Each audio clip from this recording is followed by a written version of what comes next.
The Red Cross responds to nearly 66,000 disasters every year, most of them house fires. Red Cross President and CEO Gail McGovern says you need to develop an evacuation plan and practice it, especially with your children. It takes just 2 minutes for a home to be engulfed in flames. Practice those drills. We all think our kids know what to do. They don't. We need to teach them. We have started a large campaign where we're going into vulnerable communities and helping install smoke alarms. Already 92 lives were saved, and 4 of those lives were saved by a 5-year-old girl who remembered what we taught them during these fire drills, and she got her family out. We also have a slew of free apps that people can download onto their smartphones. It's what to do in every kind of disaster you can imagine, how to prepare and how to recover. To help support all the Red Cross does and to make a financial donation, go to redcross.org. That's redcross.org.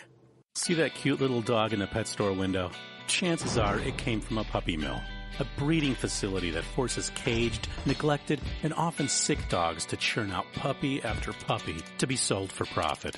Meanwhile, millions of wonderful, healthy pets end up in animal shelters. This leads to the killing of more than 9,000 by the end of today. But with one simple choice, you can help. Just by deciding to adopt instead of purchase your next pet. Animal shelters are full of amazing pets looking for a home. When you adopt your new best friend, not only are you saving a life, you're taking a stand against puppy mills. When your friends see the smart choice and impact you've made, they adopt their next pet and share with 5 of their friends, who share with 5 more. Before long, thousands get involved. Pet stores stop selling dogs from puppy mills, and even more lives are saved. And with your help, we can save them all. Visit bestfriends.org/puppymills to learn more. It's Thursday night, and you're grabbing drinks with some friends. Started off with a pitcher for the table, which quickly becomes 2. There's pool. And there's the photo booth. All right, everybody squeeze in. Say cheese! Followed naturally by an order of wings. And another. Can we get some extra ranch sauce? Then there's the ceremonial nightcap. So what are we doing this weekend? And lastly, it's back to the car, which, if you're buzzed,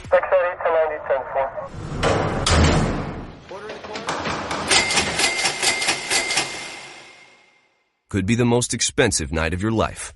Getting pulled over for buzz driving could cost you around $10,000 in fines, legal fees, and increased insurance rates. Nothing kills a buzz like getting pulled over for buzz driving, because buzz driving is drunk driving. Brought to you by the National Highway Traffic Safety Administration and the Ad Council. Every day, the men and women of the United States Marine Corps demonstrate their commitment to defend the American way of life. Since 1775, we have served our nation as a force in readiness. From combat operations to humanitarian assistance in every corner of the world. No matter where the mission takes us today or wherever our country needs us tomorrow, we always remember the land we call home. As Marines, we take a stand for each other, for our nation, for us all. The few, the proud, the Marines.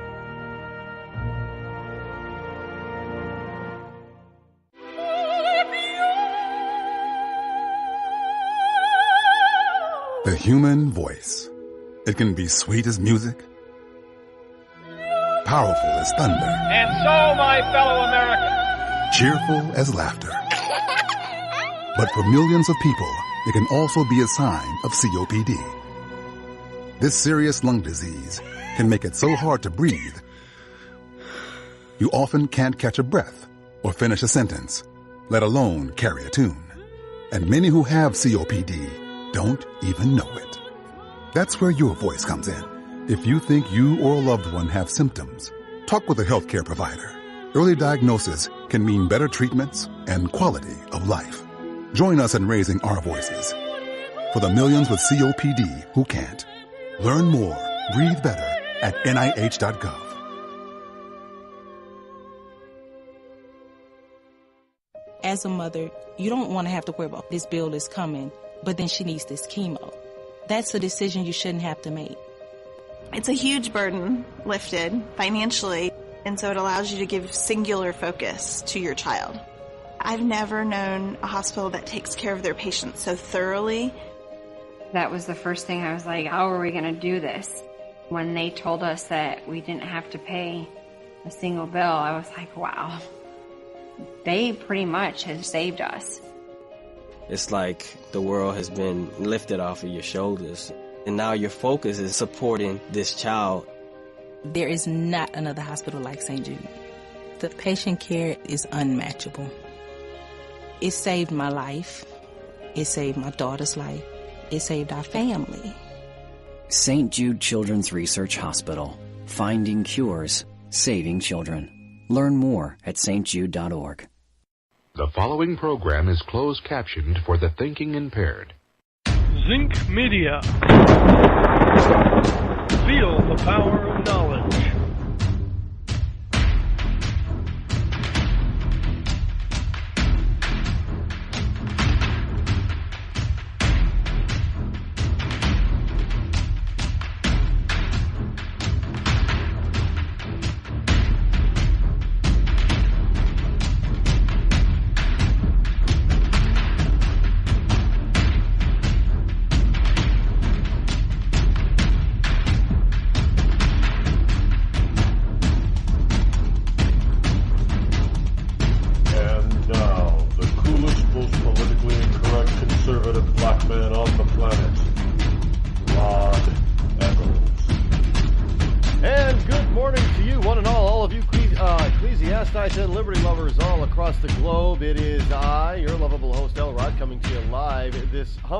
Wednesday morning. It is December number 6 in the year of our Lord 2017.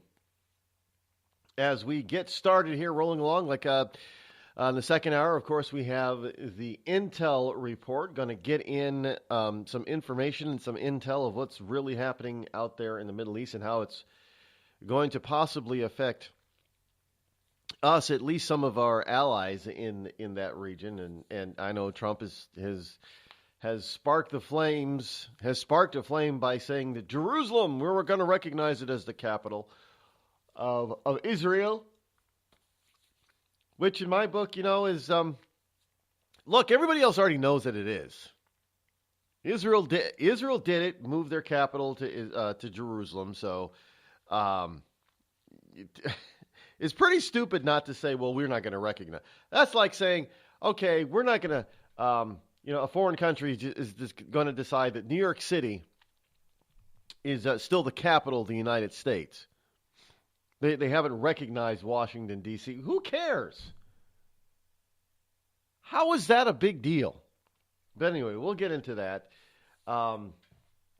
Also, this morning there's last night I did a survey. I've noticed that surveys are starting. My surveys are starting to because they don't tend to get a whole lot of people answering the questions, I guess, in the surveys. They're starting to though. And last night I think I posted them at the wrong time and using the wrong hashtags. It is what it is. So I did something. On 70s beauties. Remember the models of the 70s? Cheryl Tiegs and Farrah Fawcett, Christy Brinkley. All those 70s beauties back then. And it looks like fair. You only get 4 choices in poll when you put up a poll on Twitter. So you can only use 4. I know I probably left out some famous female models of the day. Who were famous? There weren't any famous male models back then, were there? There were a lot of teen heartthrobs. Who were some of the Leif Garrett was a teen heartthrob of the 70s. David Cassidy, Sean Cassidy. Speaking of Sean Cassidy, there was the Hardy Boy. Who was it? Parker Stevens? Was that the other Hardy Boy? I think that was his name. There are a lot of teen heart. Well, they were men back then, but Leif Garrett was a teenager, so there are a lot of teen heart. Who were some of the other? I don't know.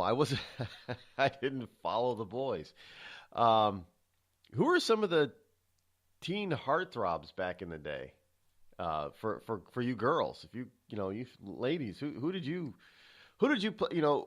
What was the big magazine was Tiger Beat back in the day, right? Who were some of your wonderful drink of water there? Who are some of your heartthrobs back in the day? I don't remember them. I can't. Ralph Macchio? Yeah, Ralph Macchio was back then, right? Yeah, because we got the Karate Kid in the 80s, but late 70s,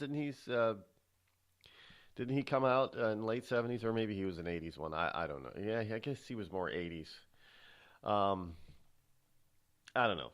Just fun to go down memory lane every once in a while and remember what you used to do when you were a kid, when you were a preteen and teen, and what types of posters and pictures you put up. Now on my bedroom wall, I didn't have pictures when I was a teenager. I didn't have pictures of women on my walls. No. I didn't have pictures of boys either. I was, I had pictures of superheroes and robots and science fiction and science scene, outer space scenes. A couple of dogs, because I wanted a dog. So I had posters of a couple of dogs I would have wanted back in the day. And various, and nothing. Besides, I don't think my mother would really let me put up a picture of a half naked. I had the Farrah Fawcett poster. That was about it. But I didn't have all the other females and ladies, and I didn't buy the magazine. Well, boys didn't read magazines back then. We read Boys Life, I think. We didn't read Tiger Beat. Tiger Beat was always for girls. But in any case, here it is, December 6th in the year of our Lord 2017, which means you have some 19 days remaining, shopping days left until Christmas. We have some Christmas music coming up this morning as well. A couple of new songs along with a blast from the past. And there is some information out there about speaking of, putting up posters of space scenes, like 2001: A Space Odyssey. I had some of those pictures on my walls. Science Battlestar Galactica. I had a poster of the Galactica on my wall. I used to think that came 77, 78, somewhere around there. Battlestar Galactica was cool as hell back in the day. It really was. I mean, I've watched much of the newer the Sci-Fi Channel Battlestar Galactica. It's actually pretty cool. They did it, they modernized it and did it some justice. It's actually pretty damn cool. If you've never watched the revamped version of the Sci-Fi Channel's Battlestar Galactica, it's worth a watch. I still have to watch the last season of that. I haven't binged that one yet, but it's definitely worth it. If you like science fiction, that's pretty deadpan science fact mixed with science fiction there, because it really gives you a sense of what space is really like. This humongous, just gigantic warship, spacecraft. And it puts the USS Enterprise to shame as far as size. But it's massive in size. And they give you shots of it in space where you can barely see it, just showing you how small humanity really is in the greater scheme of things. I mean, it's up next to a planet. It's a speck.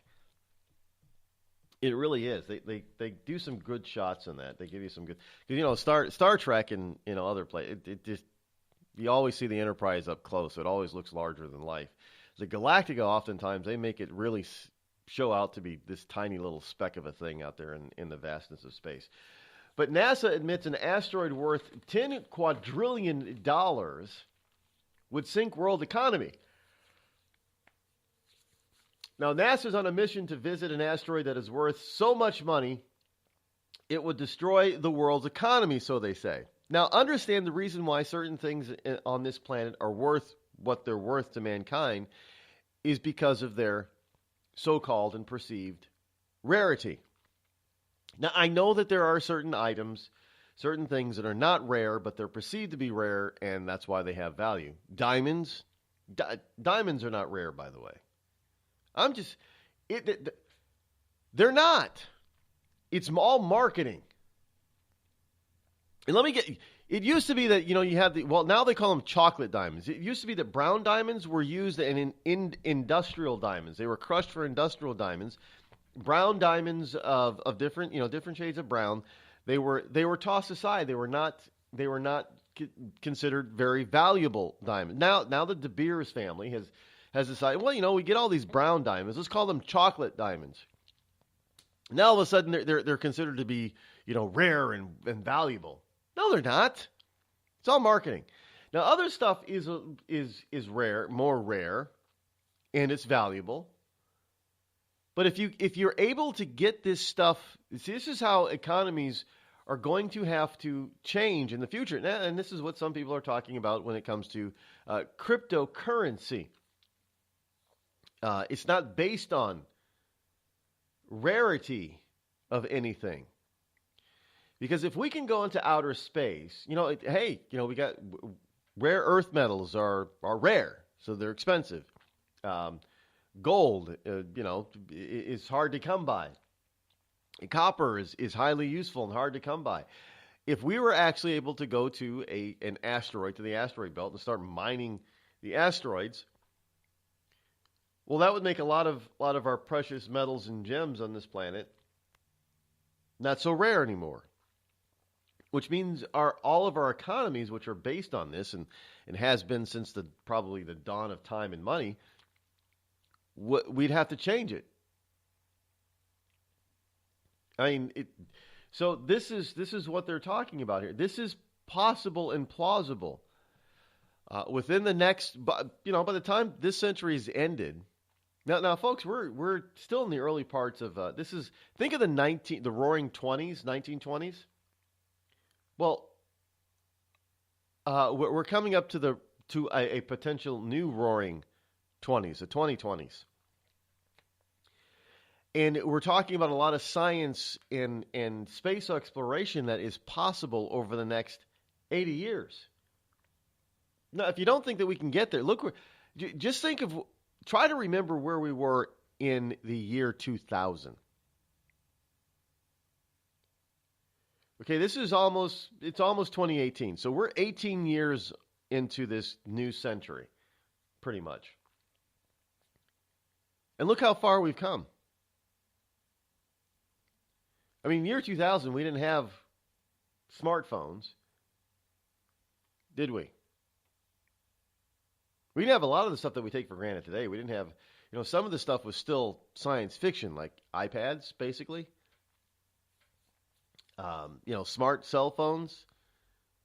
The internet was just really kicking into high gear. Year 2000, there was no Facebook. I think 2000, it was just, it was MySpace was the big thing, wasn't it? Or Friendster. Even before MySpace. So look how far we've come. And we've gotten to the point where this stuff has become so prevalent in our everyday life that we don't remember what it was like or when we didn't have it. When did we not have Facebook? It's hard for some people to imagine that. Well, we've come quite a long way in 18 years. So let's just say that it's now 2020. Now, understand that we're going to have a few more advances in 2 years, but let's just say it's 2020. You're going to tell me that we're not going to be able to get to a certain point where we could send at least robots to asteroids? Will it be cost effective? I don't know. There is a deep space rock dubbed 16 Psyche. and it's approximately 156 miles wide and is part of a belt of asteroids in the inner solar system. The U.S. Space Agency has now fast-forwarded its plans to send a rocket to the asteroid, bringing it forward to 2022. Psyche is made up of entirely of nickel and iron, which are the exact same materials at the Earth's core. This, as well as its sheer size, had led experts to believe that the asteroid is actually the remains of a planet. But the value of just the iron alone, if the asteroid was transported back to Earth, would be about $10 quadrillion. That's a lot of iron. That's a lot of battleships. That's a lot of metal cans.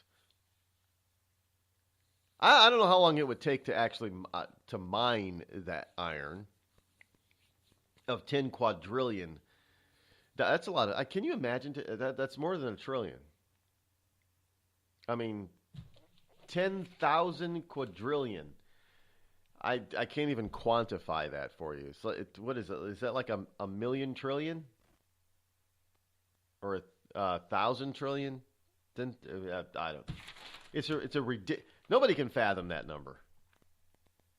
But it is there. I don't know. Can you bring it to? We can't bring it to Earth. How are you going to bring something that big without it? Causing a catastrophe. But it could be mined. Broken up, mined and broken up and brought down.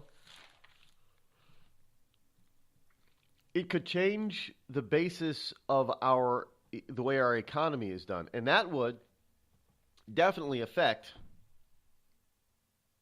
everything. It would affect the Middle East.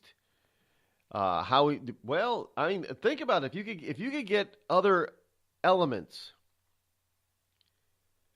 from the asteroid belt because it could be used as an energy source. And talking about extraterrestrial energy,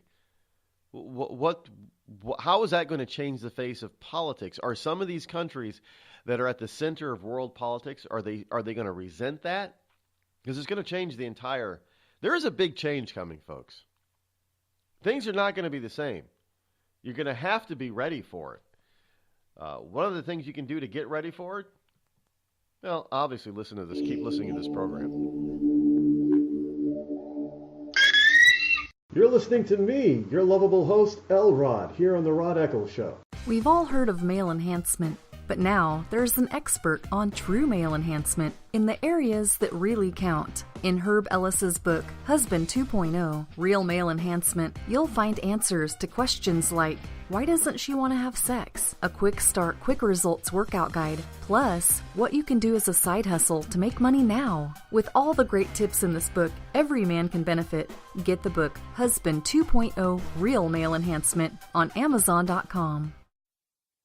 Tired of paying outrageous prices for Viagra? Well, we have great news for you. Now you can finally get Viagra at huge discounts. Healthy Man allows you to save up to $500 on Viagra. Why pay U.S. pharmacy prices of $15 per pill or more when you can get Viagra for less than $3 a pill? Call today and get 40 Viagra pills for only $99. This can cost as much as $600 at your local pharmacy. You can't afford not to call us. If you want Viagra at the lowest prices, never pay $15 a pill pharmacy prices again. Get Viagra for less than $3 a pill. Call 800-595-2614 today and save up to $500 and get 40 pills for just $99. Healthy Man is fast, easy, and affordable. Operators are waiting at 595-2614 to take your call now. Call 800-595-2614. That's 800-595-2614. Again, 800-595-2614.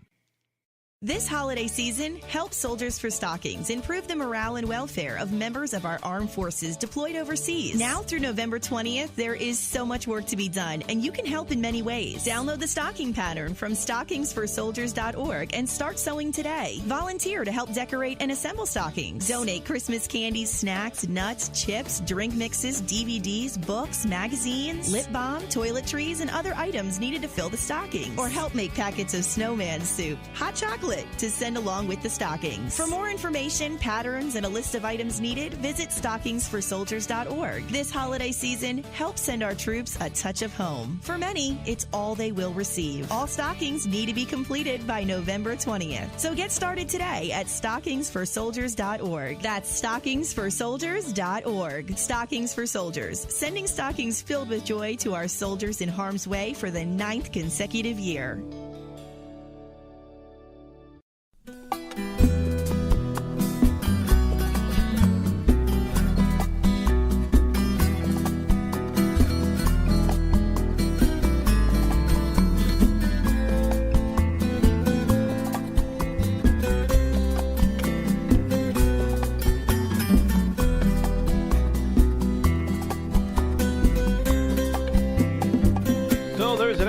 Out there worth $10 quadrillion. Now, that's just one asteroid, folks. I mean, there's a veritable plethora of asteroids out there in the asteroid belt. If just one of them, can you imagine what the entire, it's unfathomable. Well, it's not going to be worth $10 quadrillion. It is only going to be worth the usefulness of those minerals. There's not going to have any monetary value because it's just going to render everything, all the precious metals is going to be rendered, not precious anymore, just going to be common. So it's just going to be just like regular dirt. It's all the world economy is about to change once we can start sending functional. Now we really don't have the ability to send a lot of functional stuff out there. But you know what? We'll get into that a little bit more on the other side of the break. Right now, let's get into Christmas music. Hark the Herald Angels Sing. This is a blast from the past from William Billy Van Horn and his deep, deep voice. You got to love this stuff from 2 years ago.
And that was William Billy Van Horn. Talented, I guess it runs in his family. Talented guy there.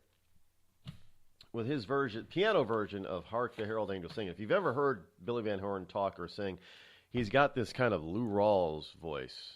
I mean, it's way down in the basement. It's one of those, I know a lot of women think it's sexy. Even a lot of guys think it's sexy. Having such a deep voice like that, just sort of, yeah. You can see it just It just sort of screams, I love you without even having to say it. It really does.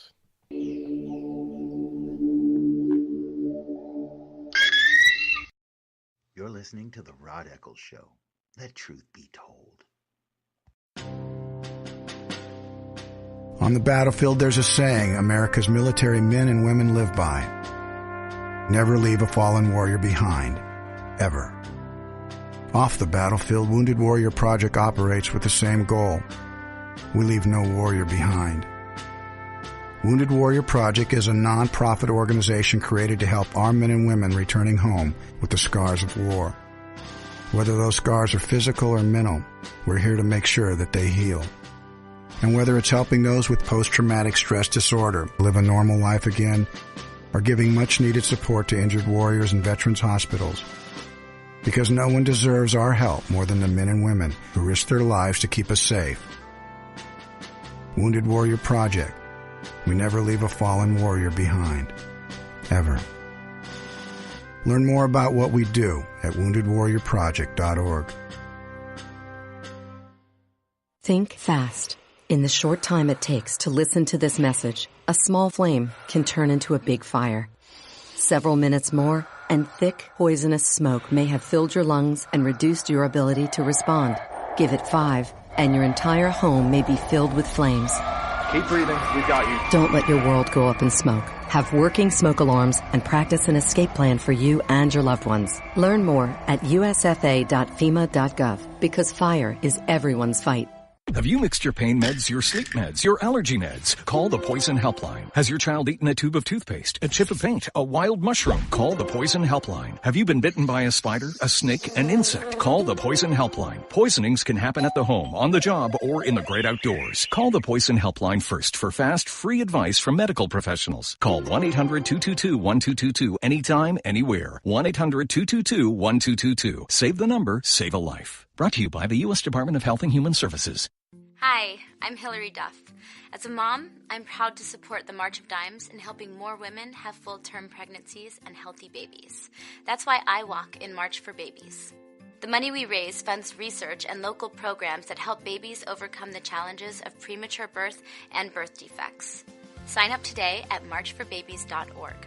Together, we can help make healthier babies possible for thousands of families. It's pretty amazing when you consider that 7 years ago, we didn't have the treatments we have now. We cure 80% of children with cancer. Go back 50 years, we were curing 20 to 30%. This is the miracle story of modern medicine. We understand what makes this cancer tick. And of course, without donors from around the world, this just couldn't happen. There's one thing we're focused on, and that's beating this thing. St. Jude Children's Research Hospital. Finding cures, saving children. Learn more at stjude.org. It's Thursday night, and you're grabbing drinks with some friends. Started off with a pitcher for the table, which quickly becomes 2. There's pool. And there's the photo booth. All right, everybody squeeze in. Say cheese! Followed naturally by an order of wings. And another. Can we get some extra ranch sauce? Then there's the ceremonial nightcap. So what are we doing this weekend? And lastly, it's back to the car, which, if you're buzzed,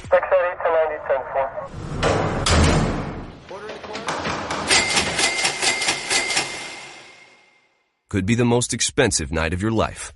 Getting pulled over for buzz driving could cost you around $10,000 in fines, legal fees, and increased insurance rates. Nothing kills a buzz like getting pulled over for buzz driving, because buzz driving is drunk driving. Brought to you by the National Highway Traffic Safety Administration and the Ad Council. America's wounded warriors are coming home. After serving on foreign shores, these brave men and women are returning to their families and communities. Many have wounds you can see, and many have wounds you can't see, like post-traumatic stress disorder. Now that these warriors are back home, they are ready to enter the civilian workforce. To help, Wounded Warrior Project has developed the Warriors to Work program, a career counseling service that helps warriors translate their military experience to the civilian workplace. These extraordinary men and women bring proven world-class job skills and a unique perspective on teamwork to the job.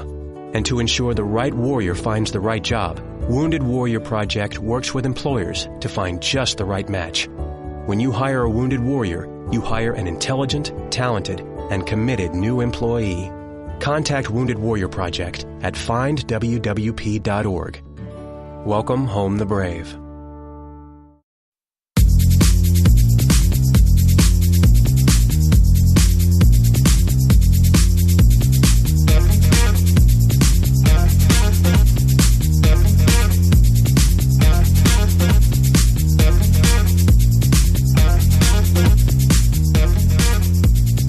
You've got to understand that at some point, within this century, we're going to be able to send machinery, at least machinery, if not even mankind, to the asteroid belt to start we really aren't sending any useful machinery as of yet to say Mars, but we're getting there. We're getting to the point where we can do that. Will we actually be sending? Now, this is where a lot of people... Well, let me see if I can put it in terms of this way. Because on our world, there are certain types of resources that are finite. Now, well, all of our resources are finite. Can you imagine? Oh, dear God. Let's just think of this for a second. We have an opportunity to as our technology becomes, greater and better, to get to other areas in our galaxy, not our universe, but in our galaxy, our solar system, Milky Way. We'll have the ability to get to other planets. Can you imagine ExxonMobil extracting oil off of Mars and in shipping crude oil? I'm sure you'll have some environmentalist wacko who will hate having oil floating out there in space because somehow we're going to be polluting space. Yeah. Well, we've already. There was a Star Trek episode actually about polluting space because of warp engines. Yeah, I mean, there is. But in any case, can you imagine if we actually were able to, well, it's not actually able to, we will be able to, we will be doing this before this century's out. We will be mining for minerals and resources outside, off of this planet. We will be doing it. We're nowhere near ready for such, what kind of ramifications that will happen or will have on our economies, if such a thing, or political. If there is an endless supply, see, as I've always said here on this program and elsewhere, you got to understand how economies work. And it works on supply and demand and rarity. Now, if all of what we like to utilize and need to keep our current economy running, if all of that stuff, if all those resources are now endless, pretty much, then how do they have any value anymore? If we find gold in the asteroid belt, what's that going to do to gold? Well, that means the gold supply will be pretty endless. Same if we find platinum or if you find more diamonds or oil. What's that really going to do to the price? The only way you're going to keep things valuable is to falsely make it rare. Restrict the distribution of it. This is what the De Beers family does so well with diamonds. There are really only 2 or 3 major companies, all family controlled around the world, that really control the flow of diamonds. Because diamonds are not really all that rare. They're not. They're really not. Not to mention, when you sell a diamond, and you give it to somebody. All the diamonds that they sold back in the when they really started to make diamonds, profitable and rare back in the 20s and 30s, those diamonds are still around. They haven't gone anywhere. So how is it that new diamonds are still worth as much as the old diamonds? There are more diamonds out there today than there were, 80 years ago, but yet we're still to believe that they're rare and valuable. But it's going to change the economy completely. Now, people are going to have to understand and make that change, or they're going to get left behind. Now, what is that change going to be? Maybe it will be a cryptocurrency. I've had a couple of people who've come forward and expressed an interest in coming on this program to try to explain crypto, because they've obviously heard me denigrate Bitcoin and say that how I've admitted I don't really fully understand cryptocurrencies, and they're willing to come on. I don't know if we'll have them on. Maybe at the turn of the year we'll have them on interview, because I don't interview a lot of people here, as you well know. But by the way, we're looking to get Colonel Allen West back on the program sometime next year as well. One of my favorite people of all time, Colonel Allen West. Just a genuine man. I've had lunch with him. I broke bread with him. Genuine guy.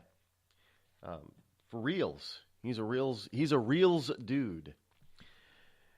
Folks, the Trump gate, Russia gate, CNN gate crap. I mean, folks, we're now getting stuff that is construed as being news, and then we're later finding out that it's not news. The problem with it is that it's being put out there by major newscasters on major news. That this is not even sly, on the sly fake news. This is full-blown in-your-face fake news. I mean, it was all over the place yesterday in major headlines. Mueller subpoenas Trump's Deutsche Bank records. I even reported it here because this is what I saw. And now we're told that it's not true. Mueller didn't subpoena Deutsche Bank financial records of Donald Trump. And we had a lot of people commenting on it throughout the day. Well, yeah, now we're getting seriously. This is getting serious about Trump. It's going after Trump. This is a second major story that has been gotten wrong. This has gone beyond. Do you people realize what the left is doing now? The lamestream media and the left of this country is doing now. They are so hell-bent on destroying and removing Donald Trump from office to nullify your... Do you realize we're in the middle of a constitutional crisis? Because if these people can nullify a duly elected president, if they can nullify your vote, they will have effectively killed the Constitution of the United States of America. We can't let that happen.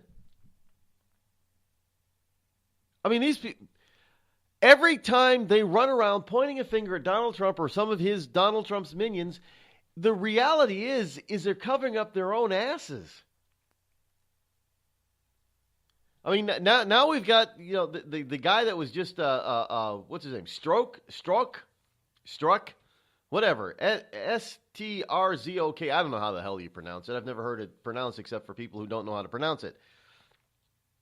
I mean, this Stroke guy he's a huge Clintonista. But he was the guy in charge of the Hillary email campaign investigation.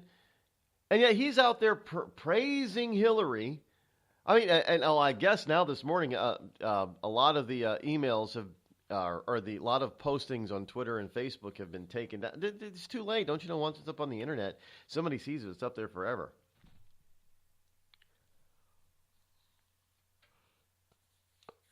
So we've had nothing but this major witch hunt against Donald Trump since the day he was first elected. I mean, this all took place. Everybody was in shock on November 8th and November 9th of 2016. Well, I should say November 9th, because it was early in the morning when they finally realized and all their countenances changed and realized the truth that Donald Trump was elected on November 8th. So everybody on the left was in shock on November 9th.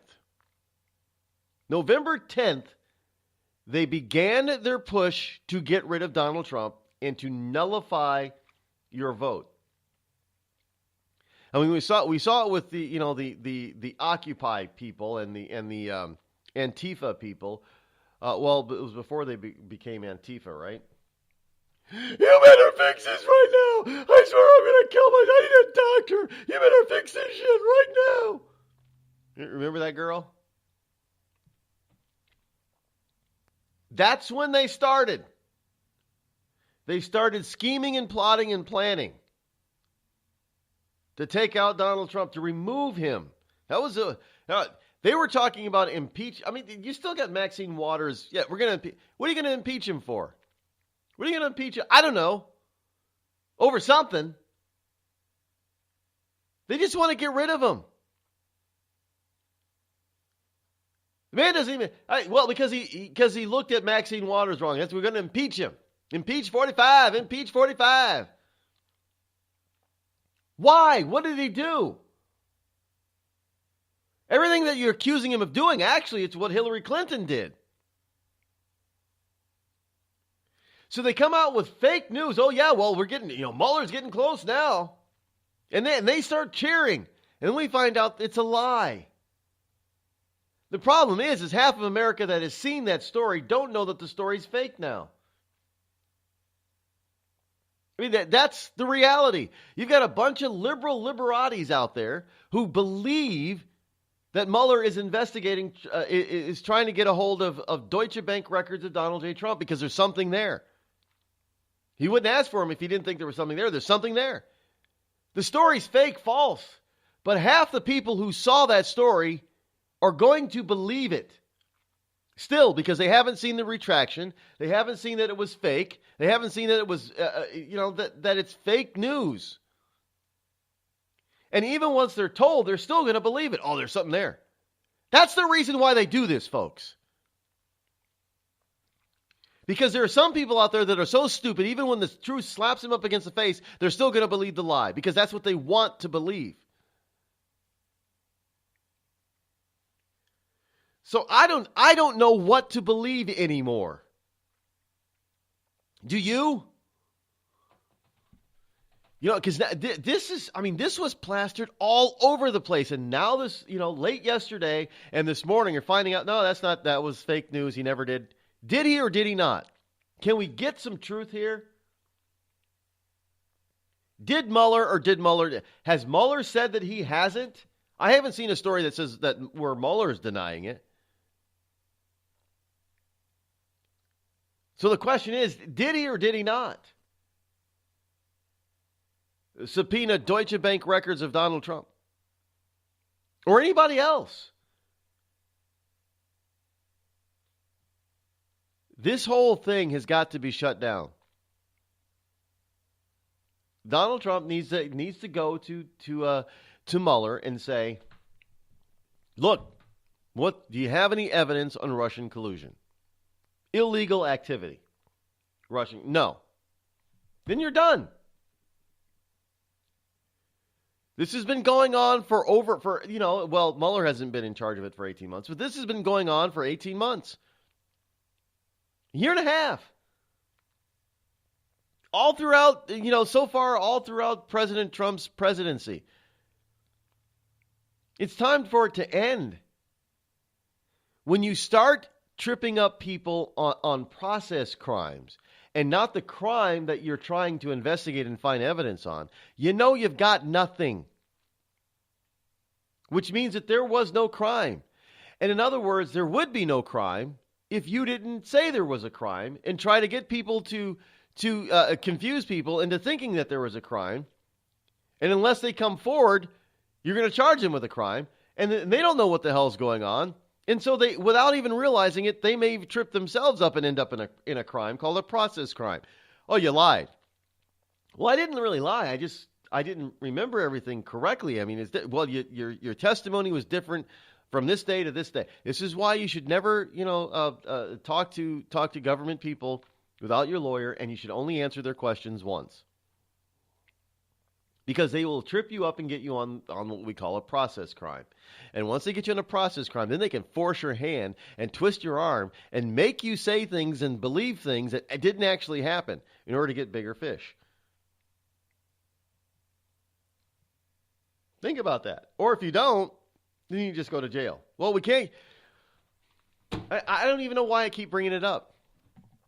The whole thing was remember Martha Stewart? Why did she go to jail? Because of insider trading? No, she didn't do it. They couldn't prove that she did insider trading. There was no evidence that Martha Stewart was guilty of insider trading. You know what they got her on? Lying about it. There was no crime. Martha Stewart committed no crime that they were going after. But since they could not get her, because she obviously didn't do it, on that, they were mad as hell, so they were going to get her on a process crime. That's what she went to jail for. They say she lied. But did she really? This is what happens when you are interviewed, 5, 6, half a dozen to a dozen times for hours on end each time. You're gonna say something because they're gonna compare their notes to the last time, every single time that you've testified before them. They're gonna compare it. You lied to you can't lie to the FBI. That's a crime. That should not be a crime anymore. It really shouldn't. Because the FBI can lie to you. It's a good old story. The government can lie to you, but you can't lie to the government. No, that doesn't work that way. This is how people get tripped up and go to jail on a process crime because they can't get the facts on a real crime that they're originally investigating because the crime never occurred. And that pisses them off to no end. Trust me, it does. This investigation has got to end, folks. It has got to end.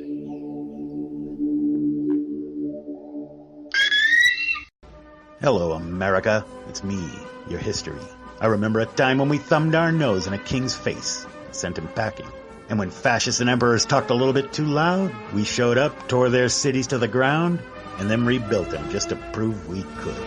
We put men on the moon, we won a Cold War, and we elected fearless leaders who led fearless people. What the hell happened to you, America? Back in my day, we didn't elect a big-eared community organizer. We punched him in the kidney. Maybe it's time you came home, America. Home where you belong.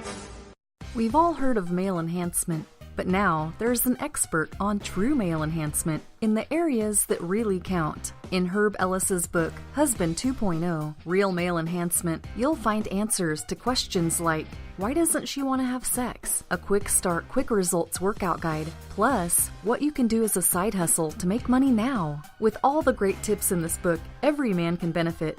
Get the book, Husband 2.0, Real Male Enhancement, on Amazon.com.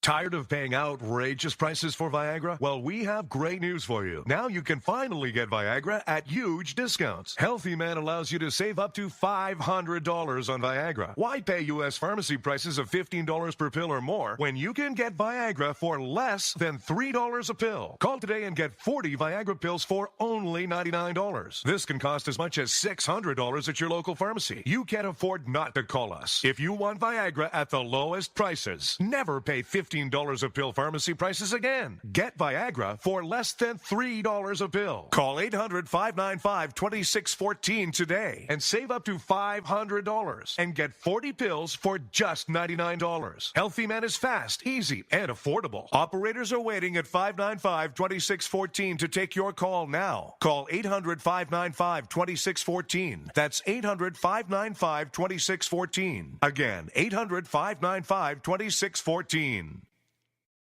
It started with a knock, but it wouldn't end there. What happens in the story next, many wouldn't understand, and most wouldn't believe. 5 + 2 = Perfection by Samuel Rosette Jr. is a must-read. The scriptures within are reminders of the ancient past, and yet intriguingly infuses with texts which stand on the edge of the stage of relevancy. Available online at Westbow Press, Amazon, Books A Million, Barnes & Noble, and SamuelRosetteJr.com. This is Free America broadcasting on the Rod Eccles Show with a message to all patriots trapped behind the lines in California, New York, Boston, and Chicago. Don't give up, true lovers of America. Even as we speak, moves are being made to drive the invaders back to the land from which they came, defeat the would-be dictators, and lift the chains of tyranny from around your neck. Stay strong. Stay brave. You're not forgotten, and you're not alone. Until next time, patriots, this is Free America signing out.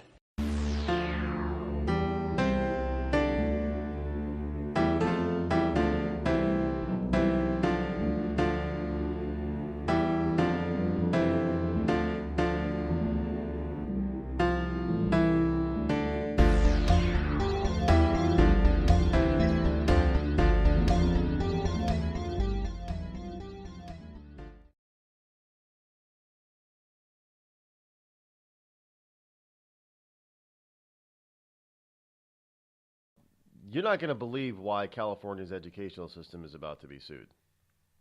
Yeah, well, I'm not surprised by this, but it is absolutely amazing that it gets to this point. Lawyers are going to sue California because too many children can't read or do arithmetic. A group of prominent lawyers representing teachers and students from poor-performing schools sued California yesterday, arguing that the state has done nothing about a high number of school children who do not know how to read. The advocacy law firm Public Counsel filed a lawsuit in Los Angeles Superior Court to demand that the California Department of Education address its literacy crisis. The state has not followed suggestions from its own report on the problems from 5 years ago. When it comes to literacy and the delivery of basic education, California is dragging down the nation, said Public Counsel lawyer Mark Rosenbaum, who sued along with the law firm Morrison and Forrester. Assessments found that less than half of California students from 3rd to 5th grade have met statewide literacy standards since 2015. Both traditional and charter schools are failing. Of the 26 lowest performing districts in the nation, 11 of them are in California, according to the lawsuit. Texas, the largest state after California, has only one district among the 26 lowest performing districts in the nation. Well, when you let liberals have control of your educational system, is there anybody that's surprised by this? This news, I'm not surprised by it. Not surprised by it at all. But the surprise is that somebody actually wants to do something about it that's legit. Now, I don't know how far this lawsuit's going to. A judge is probably going to throw it out. Well, you don't have any standing. Well, yeah, we do. We're spending millions and millions of dollars. They'll probably say that we need to spend more money on education out there. But this is what the lawsuit will probably end up saying. You're going to need to spend more money. And then some judge is going to say, well, California has to spend this kind of money on and taxes are going to go up. The reality is, why don't we just start teaching the 3 R's again? Reading, right? Just go back to basics. That should help. That'll fix the problem. But no, we got to try to come up with these newfangled ways in order to justify all these people's high cost educations. These high. Now, we got supposedly smart people teaching our kids today, and our kids are dumber than ever before. You got a bunch of people with masters and PhDs teaching elementary and high school, and our kids are dumber than before. Well, maybe that's the problem. Maybe we need to go back to teachers that don't have these kind of degrees that are just dumb too.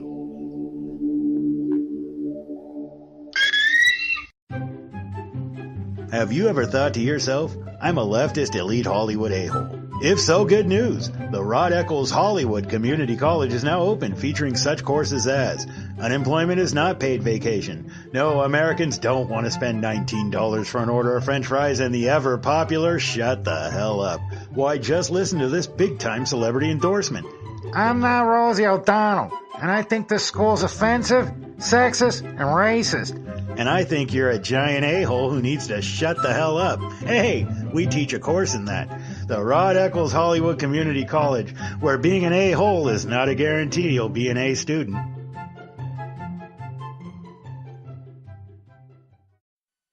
I considered suicide so I wouldn't put my family through all the pain. Many of our warriors are returning home from the battlefield, only to face a new war as they struggle with devastating injuries. At Wounded Warrior Project, we understand. We're there to help. Even though you think you're broken, you're not. It's the physical and the emotional healing that Wounded Warrior Project provides. With a gift of just $19 a month, you can join Wounded Warrior Project. You'll help provide critically needed programs and services that rebuild lives. Beautiful. There you go, buddy. The ongoing needs of our wounded and their families will continue for many years to come. Now is the time to show your support. Call now or go online with your gift of just $19 a month, and we'll send you this Wounded Warrior Project blanket. It made me feel that there's people out there that care about us. After this event, we can finally maybe start to heal as a family and move forward. We need your help. The families are hurting. For many of our wounded heroes, the greatest casualty is being forgotten. That's why your gift of just $19 a month is so important. Please, call or go online right now. Think fast. In the short time it takes to listen to this message, a small flame can turn into a big fire. Several minutes more, and thick, poisonous smoke may have filled your lungs and reduced your ability to respond. Give it 5, and your entire home may be filled with flames. Keep breathing. We've got you. Don't let your world go up in smoke. Have working smoke alarms and always stay in the kitchen when cooking at high temperatures. Learn more at usfa.fema.gov, because fire is everyone's fight. And now, a message from the American Migraine Foundation. It's an absolute nightmare. I was terrified. It was like your head's gonna explode. Migraine is a disabling disease. Just all of a sudden couldn't see. Migraine has ruined my life. Absolutely terrifying. There's pain that does not stop. It's a throbbing, pulsing, banging, hammering feeling in your head. 36 million Americans suffer. I started getting migraines around 5 years old. Just takes over everything. I feel trapped by migraine. It hurts like my head's gonna fall off. And the whole world around you stops. My world has gotten small. You feel like the world's closing in on you. There's nothing you can do. I had spent a year housebound. It's like you're trapped in your head. There's no escaping it. You can't leave your body. Don't suffer alone. Make your move against migraine. Visit AmericanMigraineFoundation.org to find help, learn more, and get connected. It's Thursday night, and you're grabbing drinks with some friends. Started off with a pitcher for the table, which quickly becomes 2. There's pool. And there's the photo booth. All right, everybody squeeze in. Say cheese! Followed naturally by an order of wings. And another. Can we get some extra ranch sauce? Then there's the ceremonial nightcap. So what are we doing this weekend? And lastly, it's back to the car, which, if you're buzzed,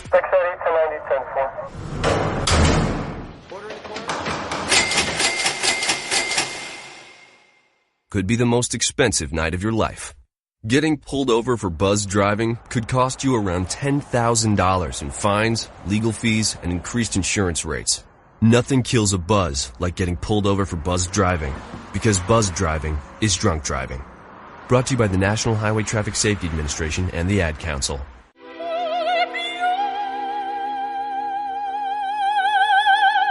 The human voice. It can be sweet as music, powerful as thunder, And so, my fellow Americans, cheerful as laughter. But for millions of people, it can also be a sign of COPD. This serious lung disease can make it so hard to breathe, you often can't catch a breath or finish a sentence, let alone carry a tune. And many who have COPD don't even know it. That's where your voice comes in. If you think you or a loved one have symptoms, talk with a healthcare provider. Early diagnosis can mean better treatments and quality of life. Join us in raising our voices for the millions with COPD who can't.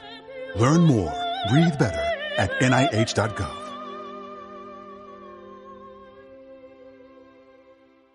Every day, the men and women of the United States Marine Corps demonstrate their commitment to defend the American way of life.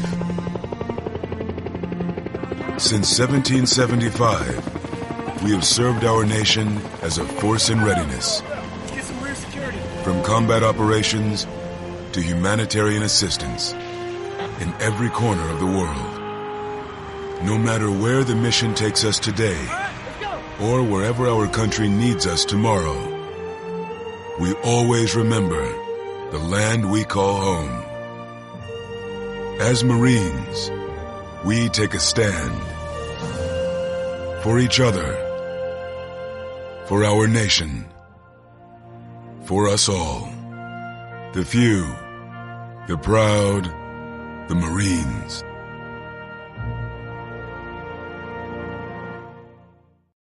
Zinc Media. Feel the power of knowledge.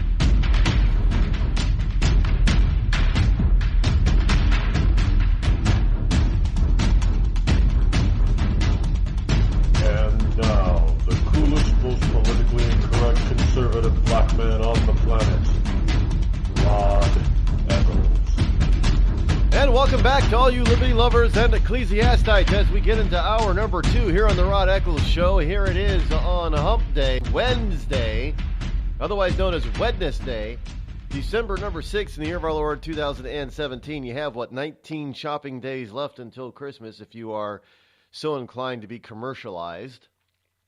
Here, speaking of commercialism, is there anything that on this planet that isn't commercialized now? Well, in the Western world anyway. Is there anything that's not commercialized?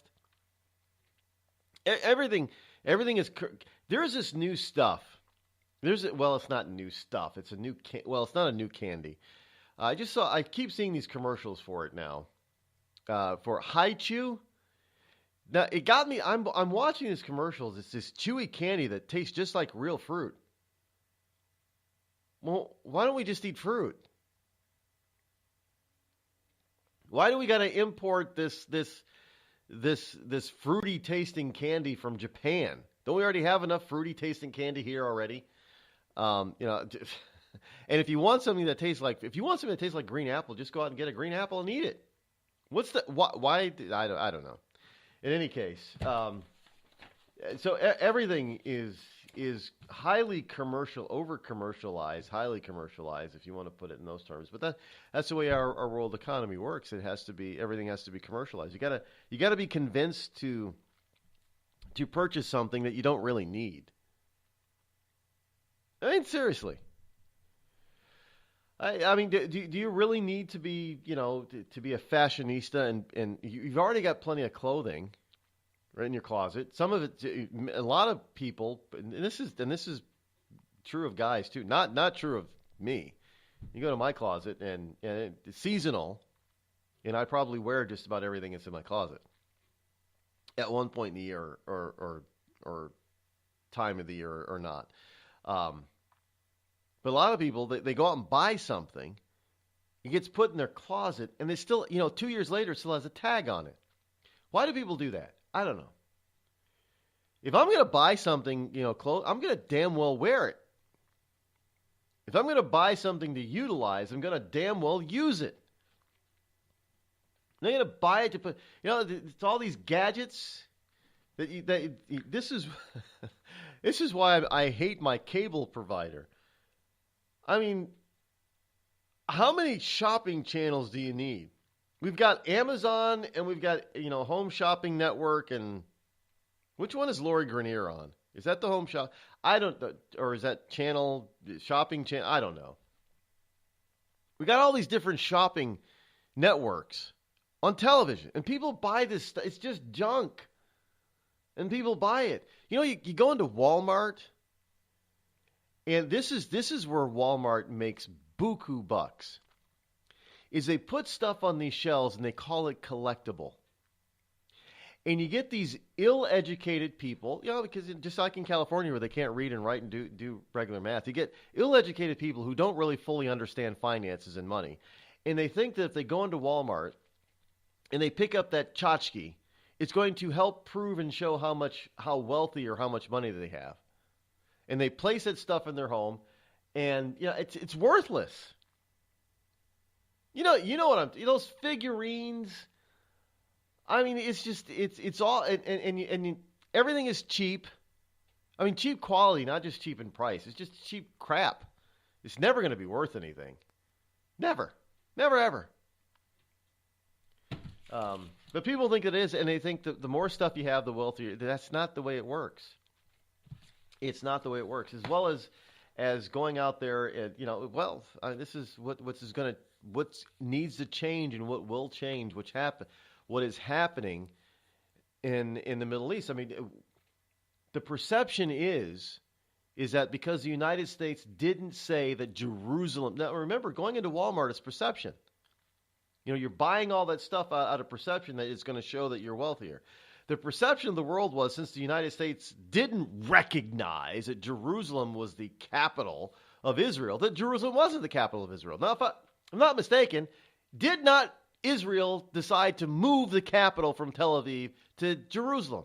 Well, it doesn't matter if the rest of the world doesn't recognize it or not. That's what happened, so that's where the capital is. And now that Trump has said, well, yeah, we're just going to follow suit and believe that, Jerusalem is it. Now you're going to get all these people that are going to get a huff and puff. Well, there are more important things to huff and puff about. Seriously. We got some real, can I say it? We got some real serious shit going down now down in the Middle East. And it's being overshadowed by fake news on our side. And I just might as well bring on good old... Let's get the intel report. We're going to get into some of this stuff this morning. Good morning, Agent. How are you? Doing good. How are you, Rod? Doing good. Blessed and highly favored. I mean, this perception in the Middle East is it's now being...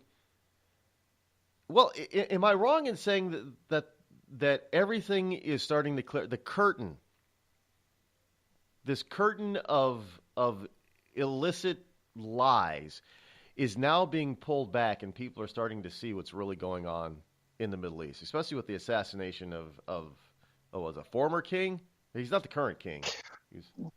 No, he was the rightful president of Yemen, and he was deposed of power. He was removed from power by the rebel forces that had gone in and taken quite a bit of Yemen. Now, when the man tried to escape out of Yemen to rally up with other allies, such as Saudi Arabia, on his way out of Yemen, he was assassinated. He was killed by rebel forces. Now, some people may wonder, who are these rebel forces? No, we're not talking Star Wars either. If you go back and listen to your previous programs, I said who these rebel forces are. And these rebel forces are ISIS. Mm-hmm. These are individuals that are sympathetic and have basically given themselves over to ISIS. And we keep talking about, oh, yeah, we beat ISIS. We kicked them out of Iraq. And, hey, yeah, we're beating them up and kicking them out of Syria. Yeah, here's the problem. You ever take a ketchup packet, Rod? A packet of ketchup. And have you ever put it on the ground and then stomped on it real hard when you were a kid? Yeah, you tried to get it to explode and go all over the place, yeah.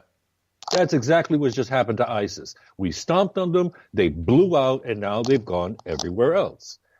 And quite a few of them have gone to North Africa. Quite a few of them have gone to continue the fight in, of all places, oh yes, Yemen. So the fight is still going on there in Yemen, and the Saudi military, or the Saudi government, which is now being directed by the new crown prince, because the previous crown prince being deposed, that was deposed, he was an ally of Iran. And Iran is the one that is financially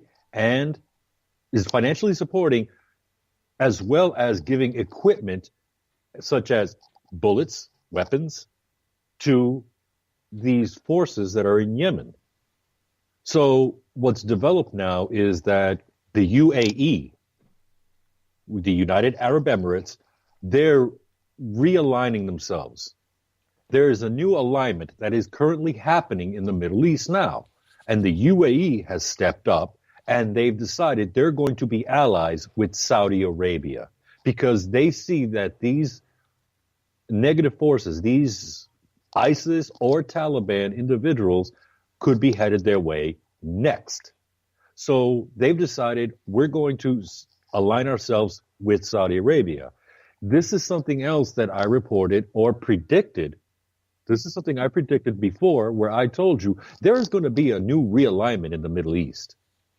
And well, that the realignment, UAE, they have to, because the UAE's decided, even though they try to live side by side and they have these, what they call foreign zones, but you've got places like Dubai and Abu Dhabi that have basically just full on adopted Western capitalism. I mean, these are brand new cities. These are really brand new cities that just popped out in the middle of the desert, and the money is and flowing they're prospering. They're flowing like crazy. The money's flowing like crazy. So they can't go back to what ISIS tends to want to do is, transport us back to like 600 AD. That would be devastating to the UAE. The UAE has also discovered, as countries such as Morocco and Turkey, that you can have Islam and you can also have Western style of living, and it can coexist in harmony. The only thing you need to do is not shove Islam down somebody's throat, such as, an example, ISIS and Al-Qaeda or Iran. So Islam and capitalism can prosper in harmony. It's just a simple factor of respecting each other's ideology or respecting the existence of each other or both ideologies. So UAE does not want to go back, like you said, to 600 AD. They don't want to go pre-Crusades or, during the Crusades. They don't want to go back to that. They want to move forward, but bring Islam forward with them. As opposed to the other ideology is like, no, Islam drags you in and you do as Islam says. Period. What do you what is the reason behind? Because now we've got a new wrinkle out there in the Middle East with President Trump announcing yesterday that he's going to recognize. It's just a bunch of BS. But what it means is that our embassy is going to now be built in Jerusalem, which is now the capital that Israel calls its capital. Not Tel Aviv. Okay. So if the seat of the Israelite government is in Jerusalem, why the hell would we stay in Tel Aviv? Why would anybody be in Tel Aviv? You're not going to be able to do anything. So what is the big brouhaha behind this? More fake news, and here's why.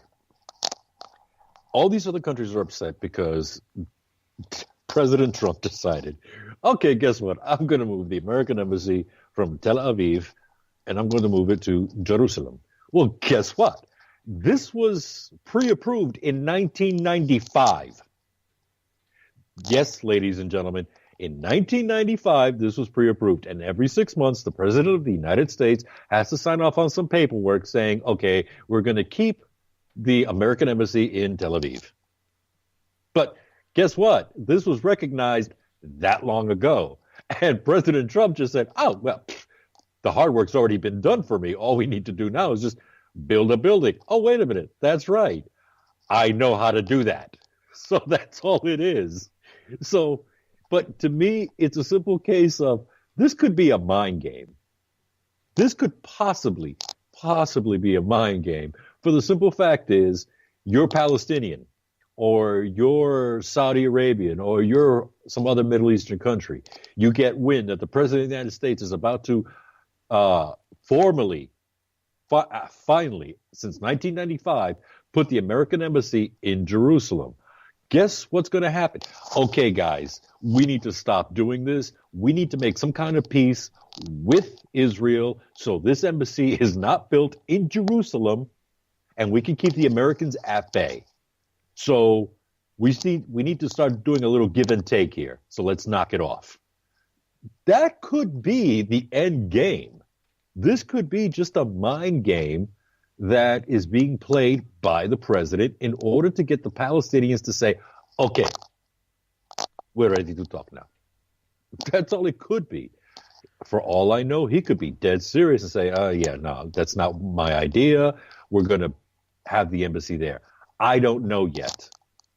But the possibility of it being a mind game to finally get some peace in the Middle East between Israel and other Arab nations, especially Israel and the Palestinian organization or the Palestinian Authority, that's a great possibility too. Let's not overlook that, because it's so simple, it could possibly work. Well, some of the best ideas that have ever been, ideaed out there, if you want to use those terms, are pretty simplistic. Now, I got to say, this president is really simplifying world politics to the point of where it never should have been complicated in the first place. Oh, I get the reason why it was made. If you make it complicated, then it means that you have to be smart and erudite and educated, and one of the insiders in order to be able to fully understand and do something about it and manage it. They always want to manage stuff. Nobody ever wants to solve the problem. They always want to manage the problem. And Trump is coming in saying, well, these are problems that we can actually solve and fix. We don't need to manage them anymore. Is that some of the issue that he's getting in the Middle East, some of the blowback that he's getting with the Middle East, is that he wants to go in there and say that, well, we can solve some of these problems that you've just been managing poorly over the last 3 decades? You know what? Let's face facts about something, okay? Politicians, in general, for the most part, not all politicians, but politicians worldwide are the biggest mooches on the planet. They mooch off of the people to get a paycheck, to get a salary. They don't create something tangible. They're not part of the industry where they're creating, let's say, a movie, or they're creating a car, or they're creating something worthwhile. So what they do is they create something. They create something, all right. They create their own self-worth. They try to convince you and me that we need them because they know what they're doing. And in order for them to maintain employment for the long term, they have to show, oh, without me, this will fall apart. No. You need me to maintain this. The world isn't falling apart when we get rid of some of them. So that's let's take a look at a perfect example. And I'm not bringing this man's name up because of his name recently being in the news. But let's bring it home and let's point somebody out. John Conyers, 88 years old. 88. Longest serving congressman that's in Washington, D.C. That's supposed to be a good record, too. Yeah, he's the longest serving. He's been there since 1965. That's ridiculous. The man looks like a question mark when he's walking down the corridors of the Capitol because he's so hobbled over. 88 years old, and still being elected into office, the people putting him there, and guess what which one is his district? Detroit. Oh yeah, because we all know Detroit is flourishing so well these days. Now isn't it? So these politicians have got to create their own self-worth. So that's the same thing worldwide. The EU. Oh, no, you don't understand. Here in Brussels, the European countries need us because we bring harmony to things. Yeah, really? Harmony? With all these bombings that are going on? Mm-hmm, sure. Tell me another one. Speaking of bombings, after the break, we're going to talk, get some information, some updates on North Korea. Can you stick around? Not a problem. We'll be back.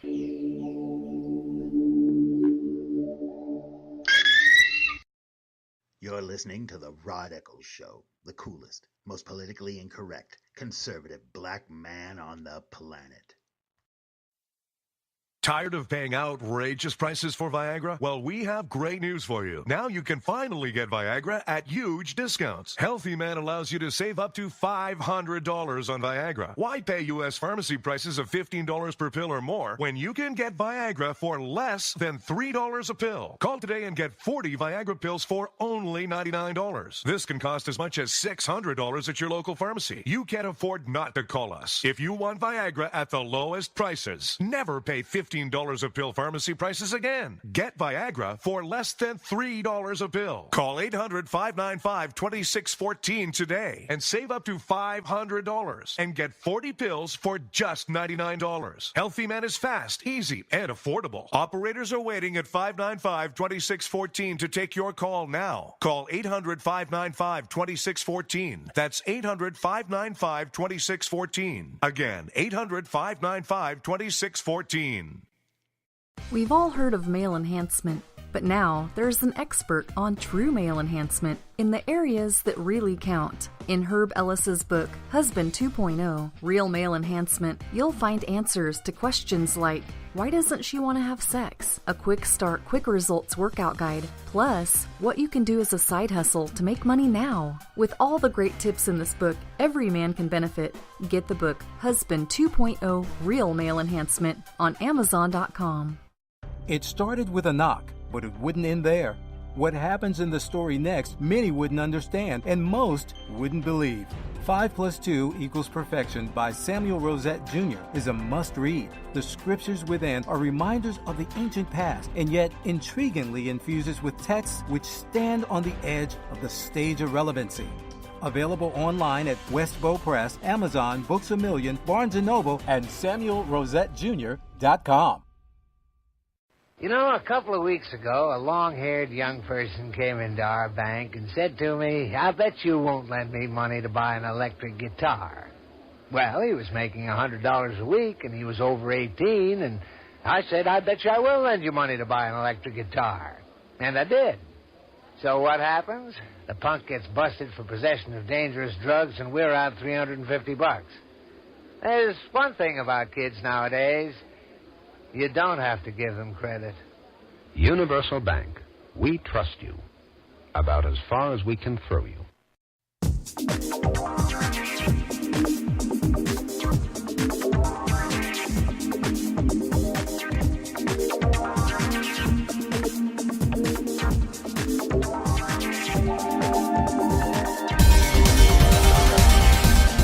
And welcome back.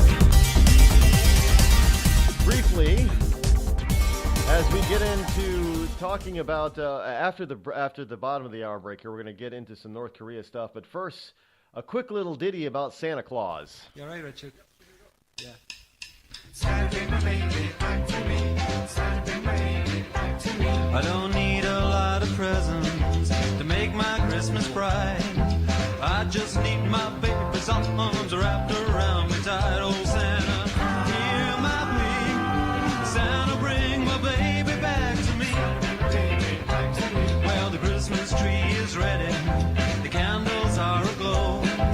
With my baby far away, what a good is mistletoe. Oh, Santa, hear my plea. Santa, bring my baby back to me. Please make them reindeer hurry. Well, the time is drawing in. It sure won't feel like Christmas baby's who? Fill my sock with candy, no bright and shiny toy. If you wanna make me happy and fill my heart with joy, then Santa, hear my plea. Santa, bring my baby back to me. Please make them reindeer hurry. Now the time is drawing near. It sure won't seem like Christmas unless my baby's who? Fill my sock with candy, no bright and shiny toy. If you wanna make me happy and fill my heart with joy, oh Santa, hear my plea. Santa, bring my baby back to me. Oh Santa, hear my plea. Santa, bring my baby back to me.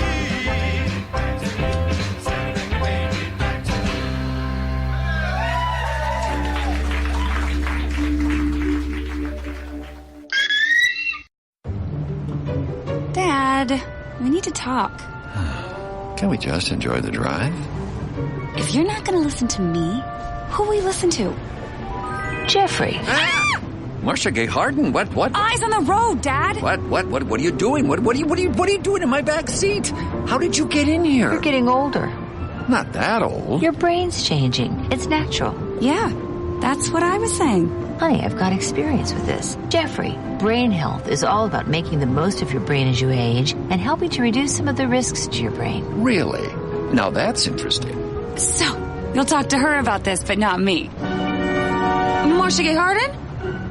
Where did she go? Learn what you can do to help keep your brain healthy at brainhealth.gov. She didn't say goodbye. I mean, I would have. Visit brainhealth.gov.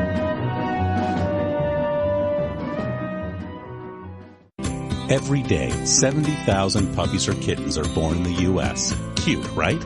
What's not cute is that half of all litters are accidents, which leads to millions killed in shelters each year.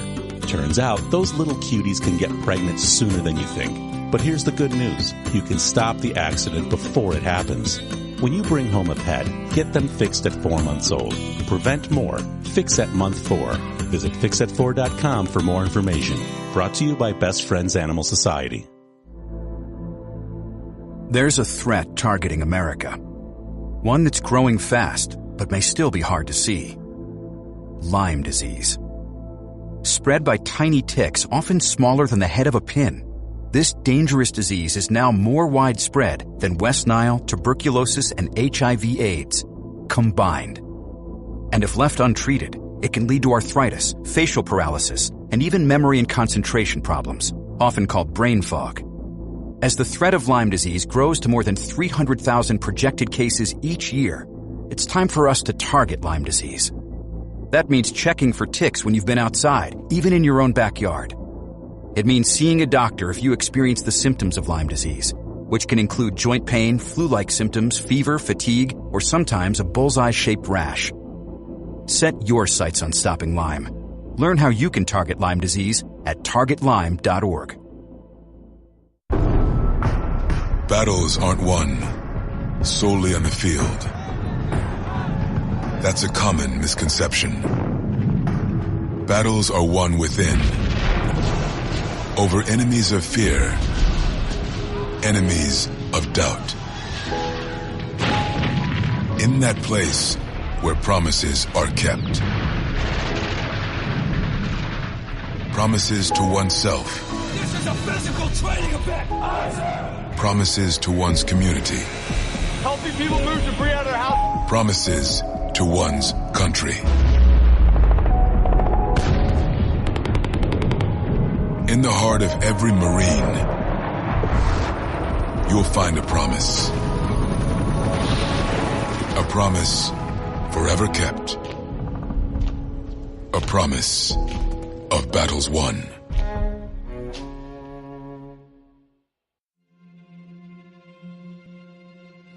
We're here early before they wake up. We stay late, we stay informed, we invest in the latest technology. We take the time to train the next generation of doctors and nurses. We work together to make sure we heal their bodies and their minds. We do this not because it's our job, but because this is about our veterans' lives. This is our mission. More than 300,000 of us working as one, together with families and loved ones.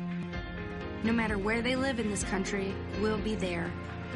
We all come together and stand together to serve our veterans. We stand strong, united. Stand with us in caring for our veterans. Hi, this is Kelsey Grammer. When military service members head into battle, none are expected to face the enemy alone, but many return home and become isolated as they struggle with the visible and invisible wounds of war. It can be difficult knowing how to overcome that challenge and rekindle bonds similar to those formed in the military. Wounded Warrior Project supports these injured veterans through their recoveries by connecting them with fellow warriors and their communities. No one should fight this battle alone. Join us at woundedwarriorproject.org.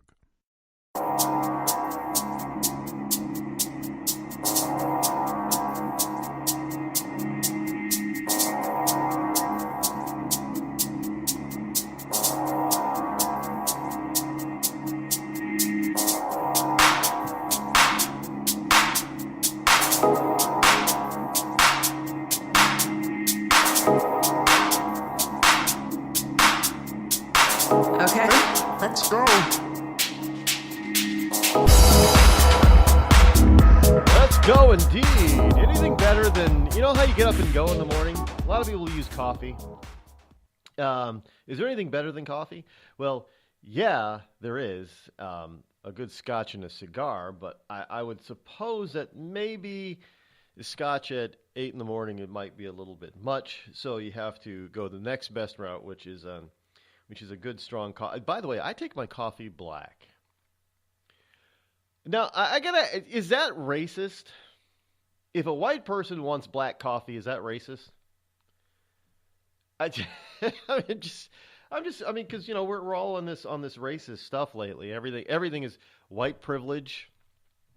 So everything is racist. So I'm just wondering if having, because if a white person is married to a black person, the white person is racist. If the white person has a black friend, the white person is racist. So I'm just wondering if a white person wants straight up black coffee, is that racist? Is that why Starbucks is so popular? Because people go in there, they ask for coffee, but they load it up with all kinds of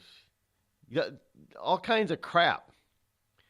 You know the extra skim milk and organic cane sugar, brown sugar, this sugar, and people actually do that, by the way. You know, they make comedy skits about that, about people ordering their coffee. The reality is, the main reason I stopped going into Starbucks is because they were anti-military. Now, I think that has changed since the CEO has stepped down and there's a new head of Starbucks. But we'll keep track of that just to make sure. But the other problem is that I got tired of being in line waiting for somebody to explain how they wanted their coffee made. It's just coffee. Be a man and if you're a guy, and take it straight up black. If you're a woman, 2 packets of sugar and a little bit of cream and move on. You got to have all this soy this and organic that and just a little. And don't put too much in now. If you put, I want 2.5 teaspoons of sugar, not 3, not 2, but 2.5. Give me an effing break. It's coffee. But in any case, we are back here with the agent, Agent 0010, and we're going to start talking about North Korea. What's so funny? You. That's what's so damn funny. Excuse me. Yes, I'll have a cappuccino with foam, soy, of course. Thank you. And 1 2/4, not 2, not 1 3/4, 1 2/4 scoops of sugar. Well, this is stuff I've actually run into. And by the way, last month was the anniversary of the Frappuccino at Starbucks, which started this 20 years ago. In November, the Frappuccino came on the market, and that started this whole Seattle coffee explosion. Started all across the country, and it's really kind of disheartening. I just want coffee. Dude, I'm sorry. I took a sip of a Frappuccino one time, and I was like, Frappuccino tastes more like Crappuccino. So this is what crap tastes like. Okay, don't need to scratch that off my bucket list. Let's just take something good and strong. Let's make it even more bland. Add a bunch of whipped cream on top. If you want whipped cream, have hot chocolate with marshmallows. I mean, come on. Look. You made fun of cream. Take it black, blah, blah. I'm sorry. I like walking into a Dunkin' Donuts. Simply say, yeah, let me get hot coffee, large, extra cream, extra sugar, because I need that jolt. That's it. They know what to do. Just extra, done. And it takes them less than a minute. Done. And I walk out the door. I mean, this whole thing about Starbucks. What size would you like? There's the venti. Oh, you want cafe americano? I'm like, where do we grow coffee? God forbid you say the wrong word when you're in a Star. Can I have a large? Oh, we don't have large. I actually had somebody tell me that. The barista, we don't have large. I know. That's just fun. Well, first time I walked into a Starbucks. Yeah, let me get a large coffee. Hot, extra light, extra sweet. What kind would you like? I'm like, Colombian coffee? I don't know. Like, oh, we have cafe americano. I'm like, listen, black coffee, put sugar, put cream. They're like, oh no, sir, we have the station over there where you can put your coffee and your cream and your sugar in there yourself. I'm like, wow, talk about full service. Jeez. Yeah. All I wanted was coffee. You pay for that too. I mean, it's of course. $4 for that thing. I mean, I would go into to a Starbucks, and they would always ask, well, do you want room for cream and sugar? Cream? No. So that's what black is. Well, we give everybody black coffee. Yeah, but I'm ordering it black, which means I'm not going to add any cream or sugar. Just give me coffee. I'm paying for coffee, not for the cream. Okay, so what's your question on North Korea? I'm sorry. See, get me distracted on coffee here. Now I need a cigar. Well, we got North Korea. We've got some war games going on over there, and now there are a couple of things that are putting some wrinkles into this. Well, first of all, in about 2.5-3 months, we're going to have the Olympics, the Winter Olympic Games, which is happening in South Korea.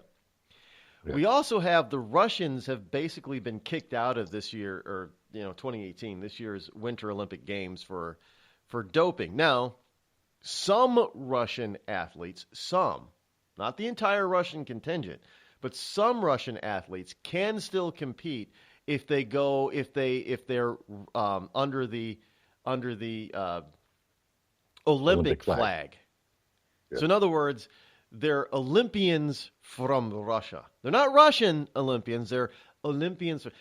Basically, folks, don't doubt me when I say this is the beginning of whitewashing the Olympics to get rid of national representation.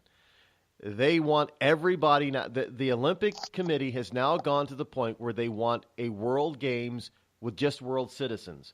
You're not a citizen of your individual country. You're a citizen of the world. So you are now going to be called in the future, and trust me, this is coming, an Olympian from Russia, an Olympian from the USA.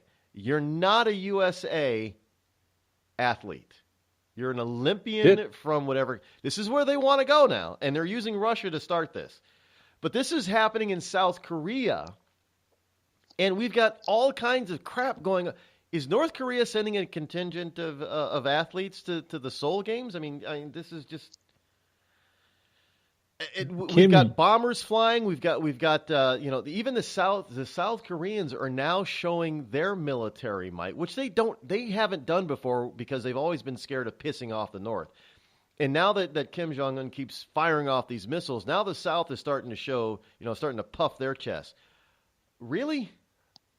Okay. First of all, the whole thing about Russia. Didn't I talk to you about that last week where I kept saying that they want to, this whole thing about international play is going to be removing countries, period. We talked about that last week. Mm-hmm. And the prime example I gave was the World Cup and the Olympics.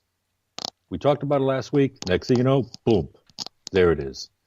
Now, as far as North Korea, I have no doubt in my mind that they're going to send a contingency down to South Korea for several reasons. First of all, reason number one, you guys keep talking about how bad things are in North Korea. Look at our athletes. Look how well fed they are. Look how competitive they are. Everything is fantastic in North Korea. It's propaganda. The Olympics has been used as propaganda since, World War II. Before World War II, when Adolf Hitler decided, when the Olympics were hosted in Germany, and Adolf Hitler decided that he's going to basically show the world how great German athletes are, until Jesse Owens came along. Thank God for him. And he basically smoked the German contingency in track and field, and which really sent Adolf Hitler in a tizzy. So since then, the Olympics has been used as propaganda for every single country under the planet. The United States has done it.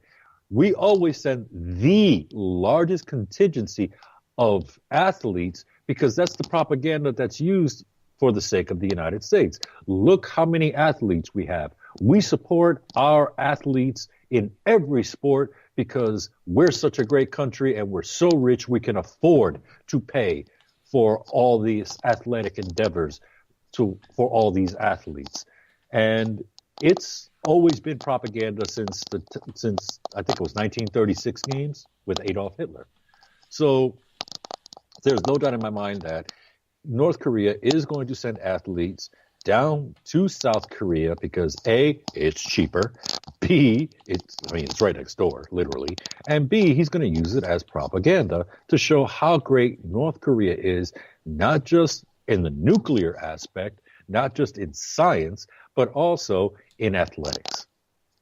So, yeah, and Little Rocket Man is not one to turn his back on something that's going to make him look good.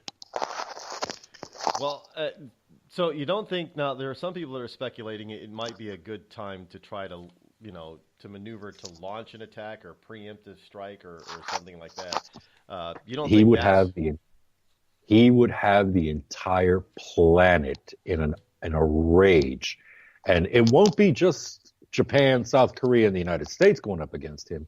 It would be the entire planet going up against him. And North Korea would end up being missing. The entire North Korean country would be wiped off the face of the earth with all the armies invading it, or armies invaded and heavily armored or heavily equipped because everybody's going to be chipping in on equipment. Everybody's going to want to take part in bombing the hell out of North Korea. So that's a good way to lose Russia, to lose Iran, to lose China. He's not going to risk losing those three allies because everybody keeps looking at China as the one that's actually supporting North Korea in his nuclear endeavor. It's not China. I promise you, it is not China. It is Iran. Everybody's missing the parallel between these two countries' nuclear programs. They both started basically at the same exact time. They both progressed together, almost hand in hand, while North Korea is working on the delivery system. Iran is working on the uranium. So these two countries are basically working hand in hand to accomplish or reach the same goal, which is to be a nuclear power. But everybody keeps saying, oh, it's China, it's China. All the quote-unquote experts, but the experts keep missing on the fact that these two programs have advanced almost simultaneously, side by side, without skipping a beat.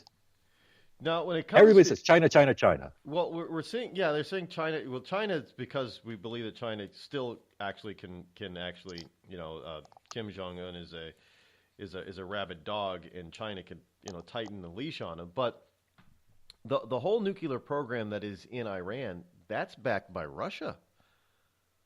Yeah. And you notice that Russia is also in North Korea's corner, telling the Americans, hey, back off. You're starting the war, not North Korea.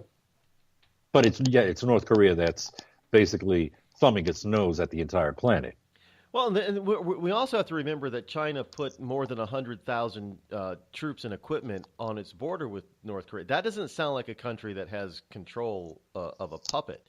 It sounds like a country that may have lost its control, and now North Korea is being influenced and supported by somebody else, namely maybe their old nemesis, Russia. I think people forget about this, that Russia and China, especially back during the Soviet Red China days, they did not like each other. They were two communist countries that hated each other. What's going on is the fact that, you said it, they turned around, China put troops on the border between China and North Korea. It's a simple case that the leash on the junkyard dog looks like it's about ready to snap. And you can't get too close to the junkyard dog to fix that leash because it's going to literally tear your arm off. So, of course, they're putting up the soldiers. The leash on their junkyard dog is strained right now. So, guess what? It's not China, ladies and gentlemen. I promise you, it is Iran. Iran and North Korea are the ones working side by side together. They're the ones that are working in cohesion and advancing each other, like I said, simultaneously. And Russia, yes, is an ally of Iran and of Syria, which means that if this war, the new war in the Middle East, breaks out, Russia will not be on the side of the Saudi Arabia. And if Russia jumps in and sides with Iran on this one against Saudi Arabia, we jump in on the side of Saudi Arabia. So guess what, ladies and gentlemen? World War III will break out, and it has nothing to do with the capital being Jerusalem. It has nothing to do with anything but one thing, and that is the simple fact is that we ignored a war going on in the Middle East because we were too busy paying attention to Robert Mueller and supposedly, did he or did he not subpoena Deutsche Bank? Oh, this guy sent out tweets against Trump. No, we're so busy trying to impeach the president that we're ignoring a war that's going on in the Middle East that could easily escalate to World War III. And guess what?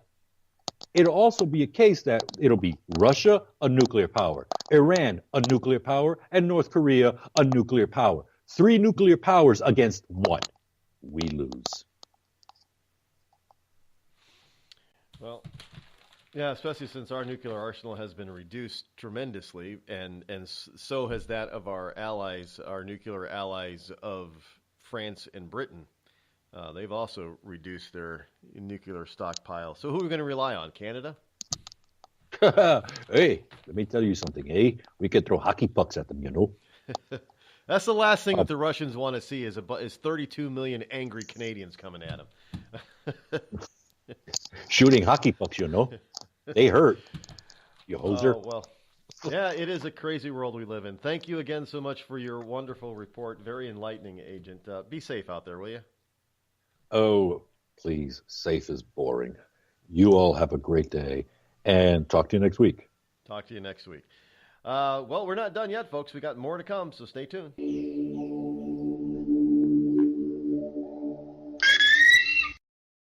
I'm not Rod Eccles, and I approve this message. Tired of paying outrageous prices for Viagra? Well, we have great news for you. Now you can finally get Viagra at huge discounts. Healthy Man allows you to save up to $500 on Viagra. Why pay U.S. pharmacy prices of $15 per pill or more when you can get Viagra for less than $3 a pill? Call today and get 40 Viagra pills for only $99. This can cost as much as $600 at your local pharmacy. You can't afford not to call us. If you want Viagra at the lowest prices, never pay $15 a pill pharmacy prices again. Get Viagra for less than $3 a pill. Call 800-595-2614 today and save up to $500 and get 40 pills for just $99. Healthy Man is fast, easy, and affordable. Operators are waiting at 595-2614 to take your call now. Call 800-595-2614. That's 800-595-2614. Again, 800-595-2614. We've all heard of male enhancement, But now there's an expert on true male enhancement in the areas that really count. In Herb Ellis's book, Husband 2.0, Real Male Enhancement, you'll find answers to questions like, why doesn't she want to have sex? A quick start, quick results workout guide. Plus, what you can do as a side hustle to make money now. With all the great tips in this book, every man can benefit. Get the book, Husband 2.0, Real Male Enhancement, on Amazon.com. It started with a knock, but it wouldn't end there. What happens in the story next, many wouldn't understand, and most wouldn't believe. 5 + 2 = Perfection by Samuel Rosette Jr. is a must-read. The scriptures within are reminders of the ancient past, and yet intriguingly infuses with texts which stand on the edge of the stage of relevancy. Available online at Westbow Press, Amazon, Books A Million, Barnes & Noble, and SamuelRosetteJr.com. A couple of weeks ago, a long-haired young person came into our bank and said, "I'll bet you're a Nazi." Well, I love America, support the Constitution, and believe in capitalism. So I told him I'm not a Nazi, and I'm not. So what happens? The punk breaks out 2 windows and pepper sprays an elderly woman in the face. You know, there's one thing about long-haired young people nowadays. They're real assholes. Long-haired young people. You suck.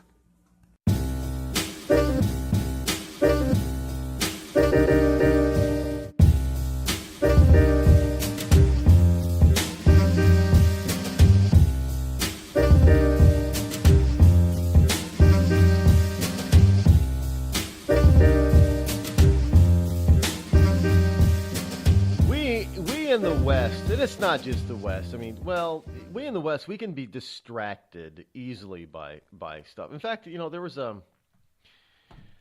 I remember there are some T-shirts out there, and I'm thinking maybe I'm going to redesign this and put it up on. Got so many things going on, it's ridiculous. But put it up on RodEccles.net. And the T-shirt basically, it was 2 simple words on it, and it was worn by a child. Well, you know, younger teenager, probably 13, 14, 15. Hard to tell nowadays. It was probably a 17-year-old, but it looked like he could have been 13 or 14. And the shirt simply said, "Easily distracted." We are easily distracted, are we not? But from the world's troubles, we're easily distracted by stuff that we like to think is more fun. I've no exception. I've been easily distracted by. I went and bought a can of black chalkboard paint. And I painted a piece of wood and that's, you know, the backing of a frame, and made a chalkboard out of it. Now I'm distracted. I want to paint everything with chalkboard. It's cool. It actually works. It works. So now I want to paint maybe I'll paint my computer with chalkboard. Yeah, paint your laptop, the back of your laptop with chalkboard paint. That would be cool. I might try that. Yeah, take an old laptop and paint the back. Easily distracted. I know. In any case, well, it's the holidays, so you can be distracted a little bit, which is why so much happens in Washington, D.C. Now, even though you're going to be distracted by the holidays, and I can be distracted by chalkboard paint, we're still going to make sure that you get the real news, not the fake news, the real news, because this is the fake news coming out about the Deutsche Bank stuff. Fake news. We're going to make sure that you get the real news here. So you got, news like lawyers suing California, and House of Cards is back. But they're going to film the rest of the sequences and rest of the episodes without Kevin Spacey. Now, I know why they're getting rid of Kevin Spacey, but I got to tell you, he was the reason why I started watching it in the first place. You know, his character makes up the whole story. You can't change the story by changing the main character or getting rid of the main character. It's just not going to be the same. Well, anyway, they're going to attempt to make the last season of House of Cards without Kevin Spacey. Now, isn't he also an executive producer on that? I don't. Well, yeah, it is what it is, folks. Guess what it? Hey, sex is sex, right? You know, Frank loves sex too. It was just another quiet Saturday at the Johnson home. Honey, have you seen the hammer? It's in the garage. Oh, no, not the garage. Later that same day... Dad, I can't find the bicycle pump. Son, I'm afraid it's in the garage. The garage? Then the following Tuesday... Howard, where's the car? It's in the garage. Does your garage look like a giant yard sale without the yard? Do you cringe at the thought of entering your garage? Then you need Crest Garage Cabinets. With one phone call, those wonderful folks at Crest will come out to your home, design the best combination of cabinets for you, and install them quickly and professionally before your very eyes. It's a miracle. And unlike other companies who ask for a down payment or money up front, you won't pay a penny until your Crest cabinets are installed to your satisfaction. So call Crest today, toll-free at 1-800-548-2848. That's 1-800-548-2848. And you'll never fear going into your garage again. And now, a message from the American Migraine Foundation. It's an absolute nightmare. I was terrified. It was like your head's gonna explode. Migraine is a disabling disease. Just all of a sudden couldn't see. Migraine has ruined my life. Absolutely terrifying. There's pain that does not stop. It's a throbbing, pulsing, banging, hammering feeling in your head. 36 million Americans suffer. I started getting migraines around 5 years old. Just takes over everything. I feel trapped by migraine. It hurts like my head's gonna fall off. And the whole world around you stops. My world has gotten small. You feel like the world's closing in on you. There's nothing you can do. I had spent a year housebound. It's like you're trapped in your head. There's no escaping it. You can't leave your body. Don't suffer alone. Make your move against migraine. Visit AmericanMigraineFoundation.org to find help, learn more, and get connected. The Red Cross responds to nearly 66,000 disasters every year, most of them house fires. Red Cross President and CEO Gail McGovern says you need to develop an evacuation plan and practice it, especially with your children. It takes just 2 minutes for a home to be engulfed in flames. Practice those drills. We all think our kids know what to do. They don't. We need to teach them. We have started a large campaign where we're going into vulnerable communities and helping install smoke alarms. Already 92 lives were saved, and 4 of those lives were saved by a 5-year-old girl who remembered what we taught them during these fire drills, and she got her family out. We also have a slew of free apps that people can download onto their smartphones. It's what to do in every kind of disaster you can imagine, how to prepare and how to recover. To help support all the Red Cross does and to make a financial donation, go to redcross.org. That's redcross.org. It's Thursday night, and you're grabbing drinks with some friends. Started off with a pitcher for the table, which quickly becomes 2. There's pool. And there's the photo booth. All right, everybody squeeze in. Say cheese!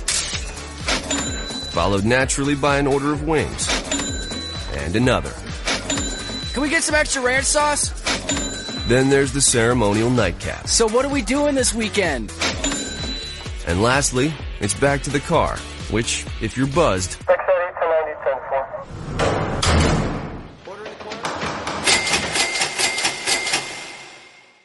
could be the most expensive night of your life. Getting pulled over for buzzed driving could cost you around $10,000 in fines, legal fees, and increased insurance rates. Nothing kills a buzz like getting pulled over for buzzed driving, because buzzed driving is drunk driving. Brought to you by the National Highway Traffic Safety Administration and the Ad Council.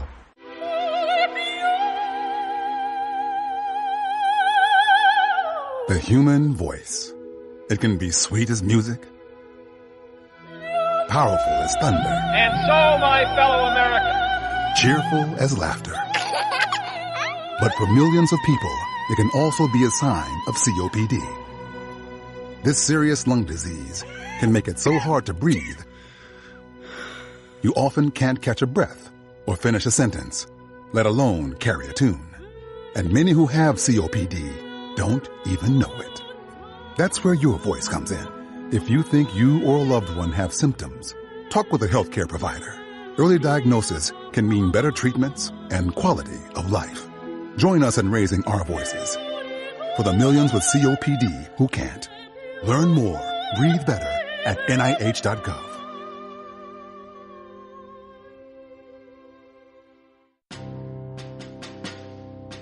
On the battlefield, there's a saying America's military men and women live by.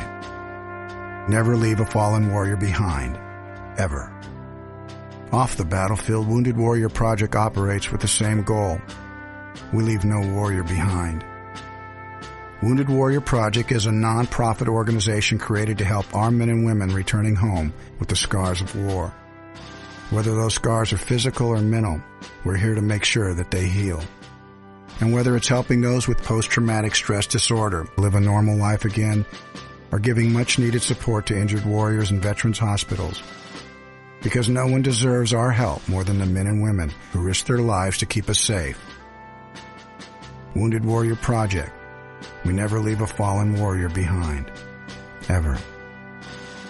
Learn more about what we do at woundedwarriorproject.org. Every day, the men and women of the United States Marine Corps demonstrate their commitment to defend the American way of life. Since 1775, we have served our nation as a force in readiness. From combat operations to humanitarian assistance in every corner of the world. No matter where the mission takes us today, or wherever our country needs us tomorrow, we always remember the land we call home. As Marines, we take a stand for each other, for our nation, for us all. The few, the proud, the Marines.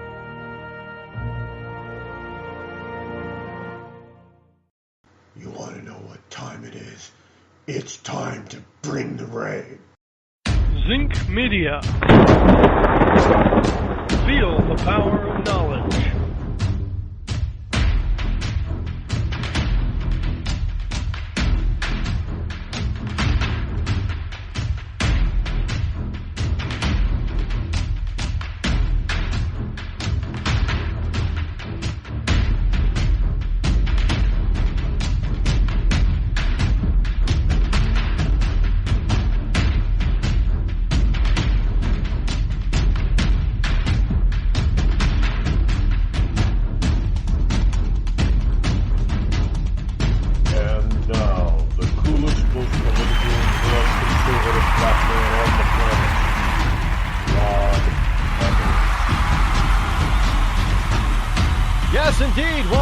Hour number 3 here on the Rod Eccles Show, the fastest 3 hours on Internet Talk Radio. Yes, 2 hours are already in the can on this Wednesday, Hump Day, December number 6 in the year of our Lord 2017. And tomorrow is December 7th, a day that will live in infamy. So we're going to have we're not going to be celebrating it as such, but we will be remembering that day, December Day of Infamy tomorrow. Basically, the beginnings of the United States military action in World War II was due to this day, which is happening tomorrow. But today, it is Hump Day, December 6th. It's my Aunt Odessa's birthday. Now, I don't know how old she would be today if she were still alive. She passed away a good 2 decades ago now, back in the 80s. So I'm not exactly sure. She'd probably be close to. She'd be almost 100. She'd be approaching the century mark right now. In any case, I think she was born 1921, I'm thinking-ish, around there. I'd have to check with my mother. She would know exactly. But she's approaching the century mark. We're approaching the 100th anniversary of my aunt, which is my mother's aunt, my great-aunt, my mother's aunt, my mother's mother's sister, basically. In any case, so a happy birthday to Aunt Odessa, otherwise known as TT. I don't know why we called her TT, but we did. In any case, there are some things on the horizon for California other than the wonderful lawsuit because they're not teaching. They're a little chillin' how to read and write. There's also something out there on the horizon, which is stupidity because they can't do it. California is now working on a bill to banish gasoline cars by the year 2040. Now, folks, that's roughly 22 years from now. Do you realize that they cannot do that? No, it sounds good. It makes them feel touchy-feely good. But, well, first of all, only clean cars could be registered by the DMV under the bill. Assemblymember Ting says he will introduce the proposal next month to ban gasoline cars by 2040. Now, the problem with this is that, in other words, you're going to have some other alternative. Now, right now, the only viable alternative we have, for a number of different reasons, the only viable alternative that we have is the electric car. The problem with that is that California has very stringent environmental laws. You're going to need to build some 600 to 800 new power plants in California alone to take care of the electric needs that are going to be in demand if everybody's driving an electric car. Now, first of all, we're talking trillions of dollars in investment to build these plants. What are they going to power these plants with? You can't build a whole bunch of solar plants and windmills. It's not going to be enough. You're going to have to build some gas and coal and oil-fired and wood-fired power plants in order to generate the electricity. Because that is going to be a nightmare. There is no possible way. You want to talk about rolling brownouts in remember that when Enron went down and they had went down in flames and they had those rolling brownouts in California. If you think that was bad, wait till everybody has to charge their vehicle in order to move. It's going to be a nightmare. But these people are acting on some environmental disinformation. Look, this is how dangerous this wackadoodle environmentalism can be, folks. We're now starting to get it. We're now starting to get people who believe that the best way to move things forward is to introduce it into legislation without thinking of the ramifications. We're going to need thousands of new, if the world were to move away from gasoline-powered vehicles, we would need literally tens upon, 10,000s, plural, power plants. We don't have the capacity to do that. And how are these power plants going to be powered? How are they going to produce the electricity? We just can't. We don't have the ability to generate that much electricity. And of course, you can't do it anyway via solar power. Because what are you going to do? You're going to cover up the deserts? Well, we've already been limited to where in the desert we can build solar power plants because of what? Because otherwise you're going to disrupt some little desert flower and desert lizard. We already are limited to where we can put up windmills, wind energy, because the poor birds are being chopped up to bits by these giant windmills. And there's only so many places on the coast that you can put the new energy, the tidal energy generating plants. I mean, because after it restricts the tidal action, and these things require heavy maintenance because salt water for one is very corrosive. Two, you get all sorts of debris that gets into these things, just natural floating debris, including fish and crustaceans, like clams and lobster. I mean, these things We just don't have the ability as of this point to do that. Nobody, even if we went nuclear, we don't have you know how long it takes to just design and get a nuclear power plant in the world, not just here in the United States. How long it takes? It takes years just to get one off the drawing boards before you start digging. And then it takes another years to build a damn thing. We can't do it. But California Assembly member Phil Ting, a Democrat who is chairman of the Chamber's Budget Committee, said he plans to introduce a bill that starting in 2040 would allow the state's motor vehicle department to register only clean vehicles that emit no CO or carbon dioxide, such as battery electric or hydrogen fuel cars. Now, the fuel cell cars. Now, the problem with some of the hydrogen fuel cell cars is some of the items that are used in the cell construction or the hydrogen tanks are limited or highly restricted by the federal government as being a component of terrorist activity. In other words, terrorists can use these components in bombs. I know it's dumb, but that's where we are. And he's saying the reason is until you set a deadline, nothing gets done. Well, nothing gets done because government's in the way. They're not letting the free market decide. That's the whole problem.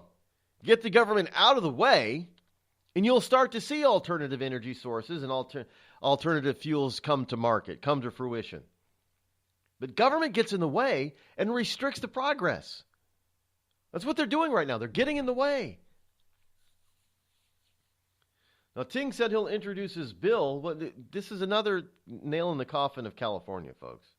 As far as if you're a conservative or a Republican living in California, I'm sorry. You really need to Californians need to bring me back. I haven't been out to California in about a year. Need to bring me back out there so I can speak to y'all. To get to try to continue what you tried to do. Well, I guess if California needs a split up into the northern half, which would call the state of Jefferson, like the state of Washington, I could get behind that movement. I really could. I mean, I don't live out in California, but you people out, north of San Francisco, north and northeast of San Francisco, you people are suffering big time. You really do need to split your state and basically land-wise in half.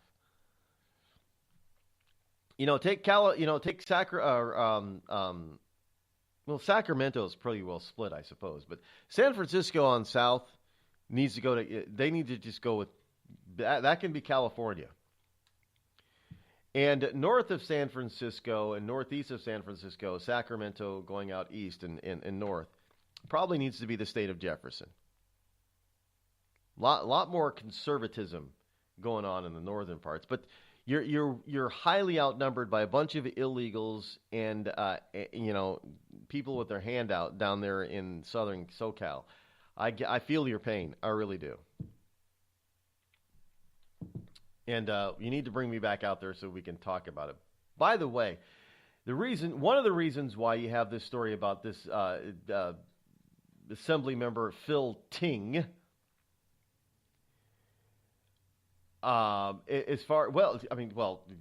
and France and the UK say that they have considered a ban on vehicles powered by fossil fuels as well. But again, the number of power plants that these countries are going to have to build is just astronomical in order to meet because it's just a simple matter of mathematics.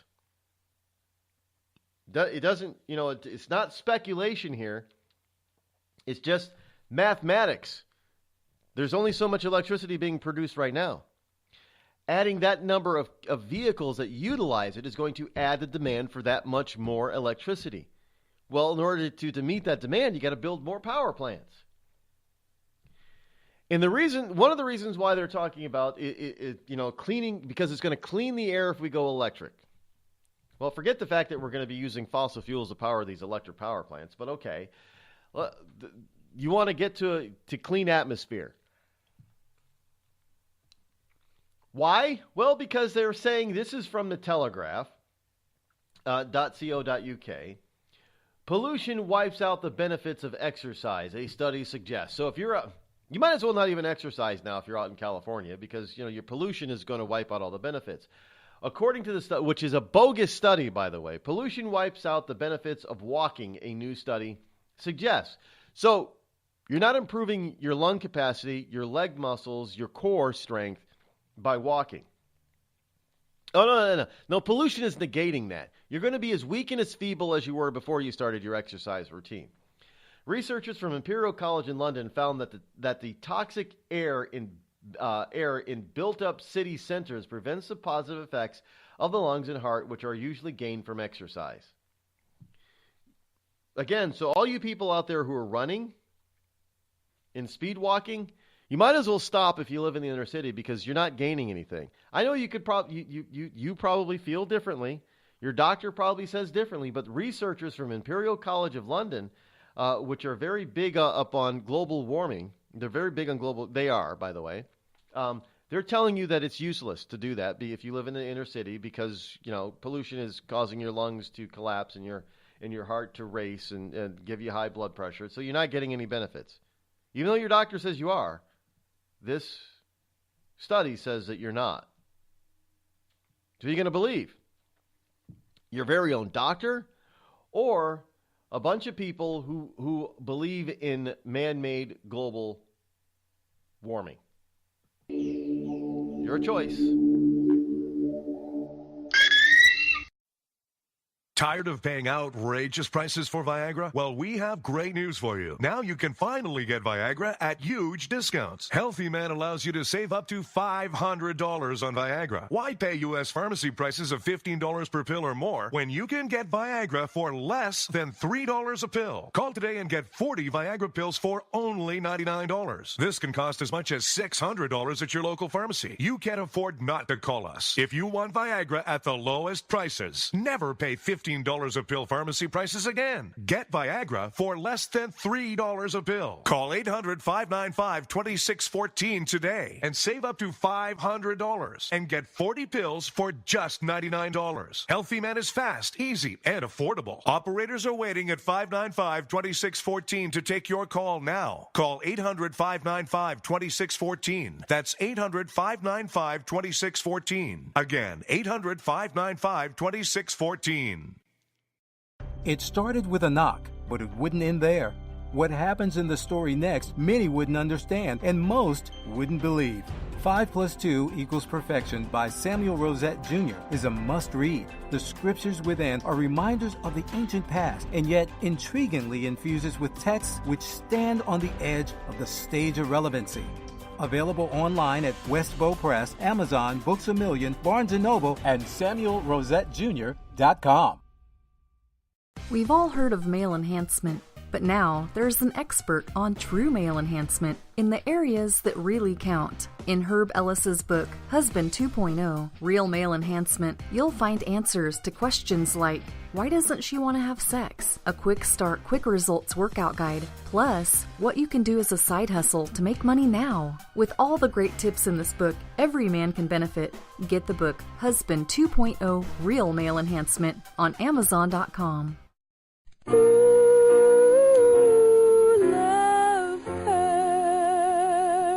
Yes, love hurts. It can hurt emotionally, but more important, it can also hurt you physically. It can hurt you in a way which nobody who owns a hot tub and lives in California can afford to be unaware of. Yes, I'm talking about California hot tub rectal gonorrhea. This painful, incurable disease can make an enjoyable soak in a hot tub with family, friends, and dog into a literally unforgettable experience. If you catch California hot tub rectal gonorrhea, not only will you walk around feeling like you're about to pass a twisted sardine can lid, you'll also smell like a pile of burning tractor tires. So don't jump out of the frying pan and into the hot tub, because if you get California hot tub rectal gonorrhea, it'll really burn your ass. This has been a public service message brought to you by the Citizens Against CHTRG Foundation. California hot tub rectal gonorrhea. We're not going to take it sitting down.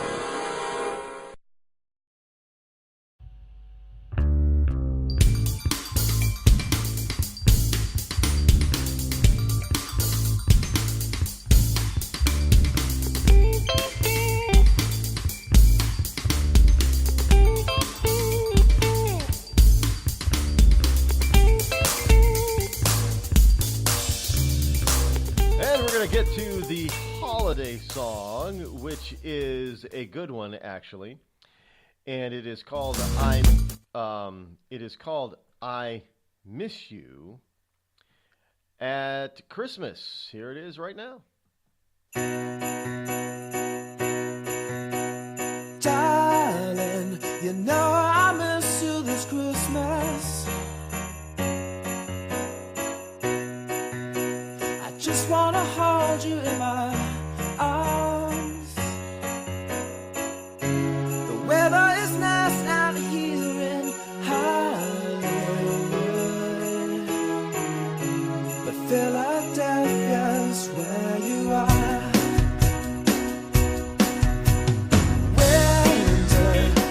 Top the power, put the lights down low. The cold brings us closer in that way. I thought that guy was just a carpenter, but I'll admit he had some things to say. But California just won't understand. Never seen a winter wonderland. I don't get my storm of snow and ice, but I don't get my winter paradise.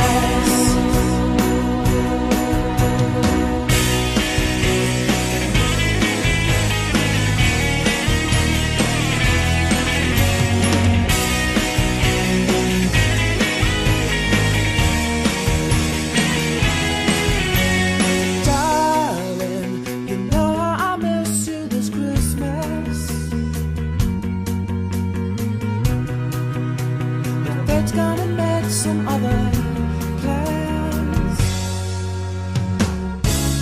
I wanna hold you till the sun comes up and wake up with you in a frozen land.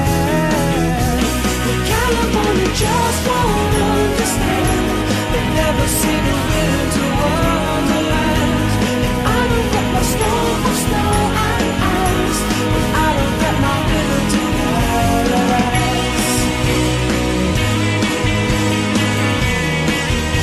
My winter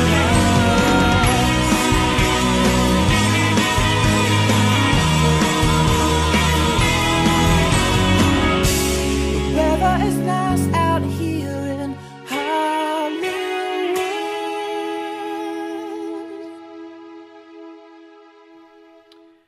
And that was I Miss You This Christmas. That was so nice. Do I have enough time? Yeah, we're going to try to squeeze it in here. The holidays for today. Today is for December 6th.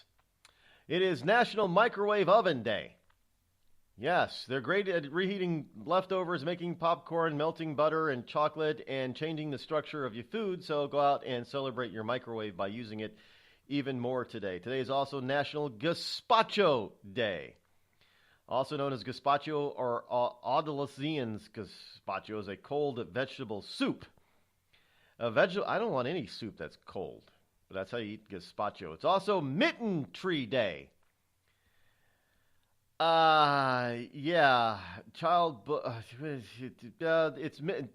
put your mittens on a tree. It's also Miners Day, not little kids, but miner. Coal miner, like coal miner's daughter. It is Miners Day. It is also National Pawnbrokers Day, which makes for thrift store day. So go out there and celebrate your pawnbrokers by going to a pawnbroker and purchasing something. Don't pawn anything, just buy something. Help out other folks who did pawn something. It's also Put On Your Own Shoes Day versus somebody else putting on your shoes day. Yes, today is Put On Your Own unless you're a little kid or you're a real old person, do you pay somebody to put on your shoes for you? It's also Special Kids Day. Special kids meaning kids that are I thought every kid was special, but this is because for kids that really are special. It is also St. Nicholas Day versus the Krampus Day, which was yesterday, I do believe. It is St. Nicholas Day, also known as St. Nicholas Day, and it's to celebrate the mythical, historical, factual, mythical person known as St. Nicholas, who evolved to be called Santa Claus. Yes, today's not December 25th, today, December 6th. That's St. Nicholas Day. So those are your holidays for today, December 5th. Now go out there, be an American, and celebrate.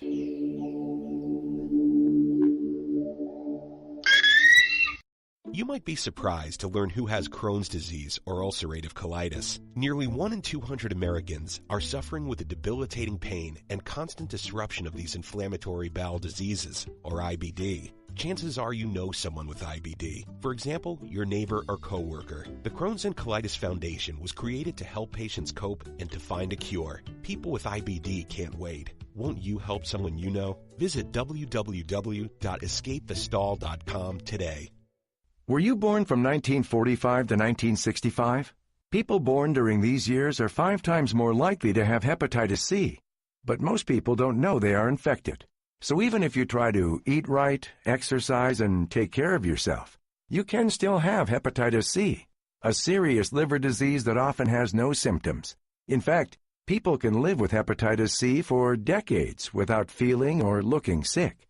But over time, hepatitis C can cause serious health problems, including liver damage, liver failure, or even liver cancer. Getting tested is the only way to know if you're infected with hepatitis C. That's why the CDC recommends everyone born from 1945 to 1965 get a blood test for hepatitis C. Treatments are available that can cure this disease. So talk to your doctor about getting tested. It could save your life. A message from the CDC.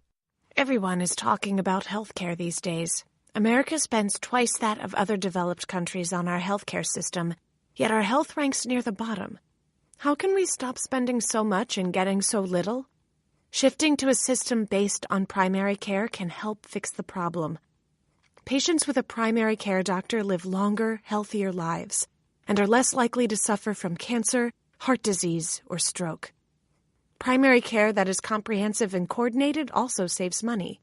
Patients who have a primary care doctor spend 30% less on health care than patients who don't. States with a high number of primary care doctors have lower health care costs and higher quality care. Primary care can help make America healthy again. To learn more about the benefits of primary care, visit www.healthisprimary.org. This message is brought to you by America's Family Physicians. It's been called shell shock, war neurosis, and battle fatigue. Today, we call it post-traumatic stress disorder, and it affects 1 out of every 5 warriors returning from battle in Iraq and Afghanistan. The Wounded Warrior Project offers comfort and support for warriors with PTSD and all other scars of war, whether those scars are visible or hidden. Find out how to help, because for warriors, the greatest casualty is being forgotten. Please visit woundedwarriorproject.org. The Amazon's rainforest is being cut down so fast that by 2030, 55% of it could be completely wiped out. The Earth's forests can't speak up when they need help, but we can. Be the voice for those who have no voice. Visit worldwildlife.org. There's a threat targeting America. One that's growing fast, but may still be hard to see. Lyme disease. Spread by tiny ticks, often smaller than the head of a pin. This dangerous disease is now more widespread than West Nile, tuberculosis, and HIV/AIDS combined. And if left untreated, it can lead to arthritis, facial paralysis, and even memory and concentration problems, often called brain fog. As the threat of Lyme disease grows to more than 300,000 projected cases each year, it's time for us to target Lyme disease. That means checking for ticks when you've been outside, even in your own backyard.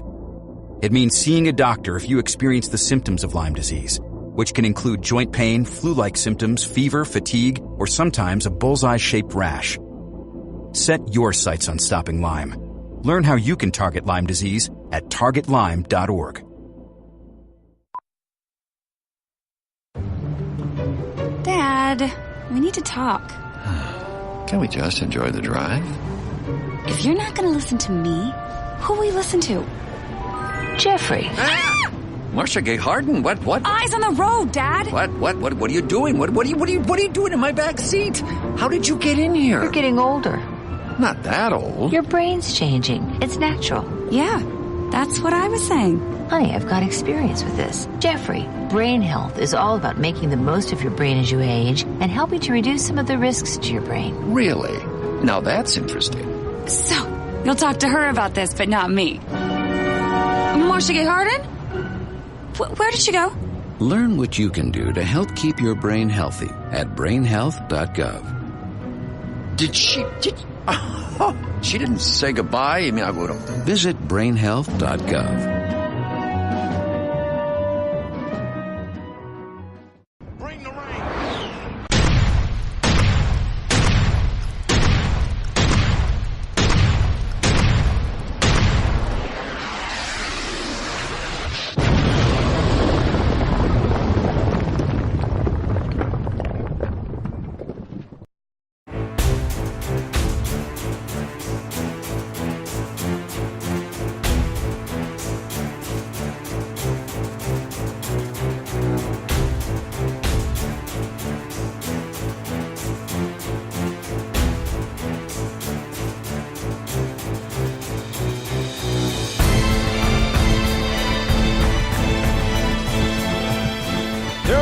Sexual allegations flying around out there, I should say.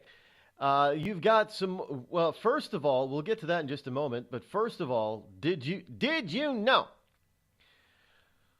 This may change Great Britain's stance on extreme Islamist and terrorist. A terror suspect sent Prince George's picture and school address to friends with message, even royals won't be left alone. Now, Hussein Rashid, who's 31, allegedly made the post about the 4-year-old prince on messaging app Telegram. Telegram, not Twitter, Telegram, I don't know what that is. A man has appeared in court accused of helping would-be terrorists prepare attacks, including by sharing a photo of Prince George and his school address on social media. Now, Hussein, Husnain, Rashid, 31, he allegedly made the post about the 4-year-old prince on a messaging app called Telegram in Great Britain, along with other posts which allegedly could help others identify UK targets such as stadiums. Now, prosecutors at Westminster Magistrates Court today also alleged that he planned to travel to Syria to join the Islamic State as a militant group fights to retain a foothold in that country. So, basically, this cute, adorable little British Prince Royal, he, pretty much just like his dad, has all that hair, moppy hair on his head, is now being targeted. But I might add something. Now, I know you're not supposed to say this about children at all, but it looks like Prince George is going to be a handful. He's got that devilish look in his eye. He's going to be a handful. But so, you know, the prince and princess better be on their toes with this youngster. Little George is going to be. Well, his name is George. Wasn't the last George who was king, wasn't he a little bit crazy? Maybe that runs in the family. I don't know. Mental instability could run in the family. But anyway, I mean, he's only 4, so we don't know yet. But he looks like he's going to be a handful, a little devil. In any case, you still don't send out his address of where he's in school, and you don't make a threat. I mean, how do you let this go on within your country? How do you let it go on? It doesn't stop there, by the way. Evidently, there is a suicide plot to assassinate the wonderful Prime Minister, Theresa May, has been foiled in Britain. 2 men will appear in court to face charges related to an alleged explosive plot on Downing Street. Guess they'll be increasing security around 10 Downing and the Prime Minister. A terror plot to assassinate Prime Minister Theresa May has been foiled. Sky News sources have confirmed. Sky's crime correspondent Martin Brunt said it's the latest in a number of terror plots that police and MI5 believe they foiled this year alone. Understand that the head of MI5, Andrew Parker, briefed cabinet ministers yesterday, such as the seriousness of what they believe they have uncovered. A terror plot to assassinate Theresa May by utilizing a suicide bomber and running that suicide bomber up to 10 Downing Street, taking out 10 Downing, the Prime Minister's residence, as well as the Prime Minister herself. What's it going to take these people to start acting like there's a real serious threat, a direct threat on their own lives? Is Angela Merkel going to come around if somebody, if some Islamist decides to attack? Didn't that already happen? Didn't somebody already target her? Didn't somebody target Angela Merkel? I don't recall. I'm not in Germany, so. But is that what it's going to take for these people to finally realize that these radical Islamists are nothing but animals, and they want everybody who's not a Muslim to be dead? They want them to die. Die, infidel! They want all infidels dead. Either infidels, they convert to Islam, or they die. So, but you got people on the left in this country and in Western Europe that don't seem to. Eastern Europe seems to get this because they're shutting their doors and their borders. Most East European countries have shut their borders to a lot of this so-called refugee stuff. They're not taking them in. They're saying, "Oh, hell no. We're not inviting these people in to come kill us. Are you crazy? You must be crazy." But see, we are the only ones who must be out our minds. We are the only ones who must be stupid. And here's a plot that was foiled against a British Prime Minister, a big proponent of refugeeism and Islamism and Muslimism moving into Great Britain. Well, she's just been targeted. Will she change her mind? These kinds of people, you can never change somebody will point a gun to their head and say, this is for Islam, and they will still say, Islam is a peaceful religion. And the last thing they hear on this earth is the guy pulling the trigger. But they'll go to the grave thinking Islam is a peaceful religion. And I'm sure Theresa May is no different. Trump's approval rating, by the way, has jumped, according to the Examiner, Washington Examiner. They're saying it's jumped. His approval rating has jumped to 45%, which is the highest since September. As President Trump's approval ratings increased to 45% in the first weeks of December. The highest mark he's received since September, according to a Morning Consult Politico poll released this morning. Now, according to them, still 51% of voters did not approve of Trump's job in office, but his approval rating in the December 13th. Well, I don't know how you can still have that kind of unfavorable number when the majority of people, 51% or more of the people, voted for him. Which is why they're saying, well, there's voter remorse, Rod. You're hard pressed to find anybody who really, actually, honestly did vote for Trump who now wishes they had voted for Hillary. I mean, seriously, there's nobody out there who's doing this.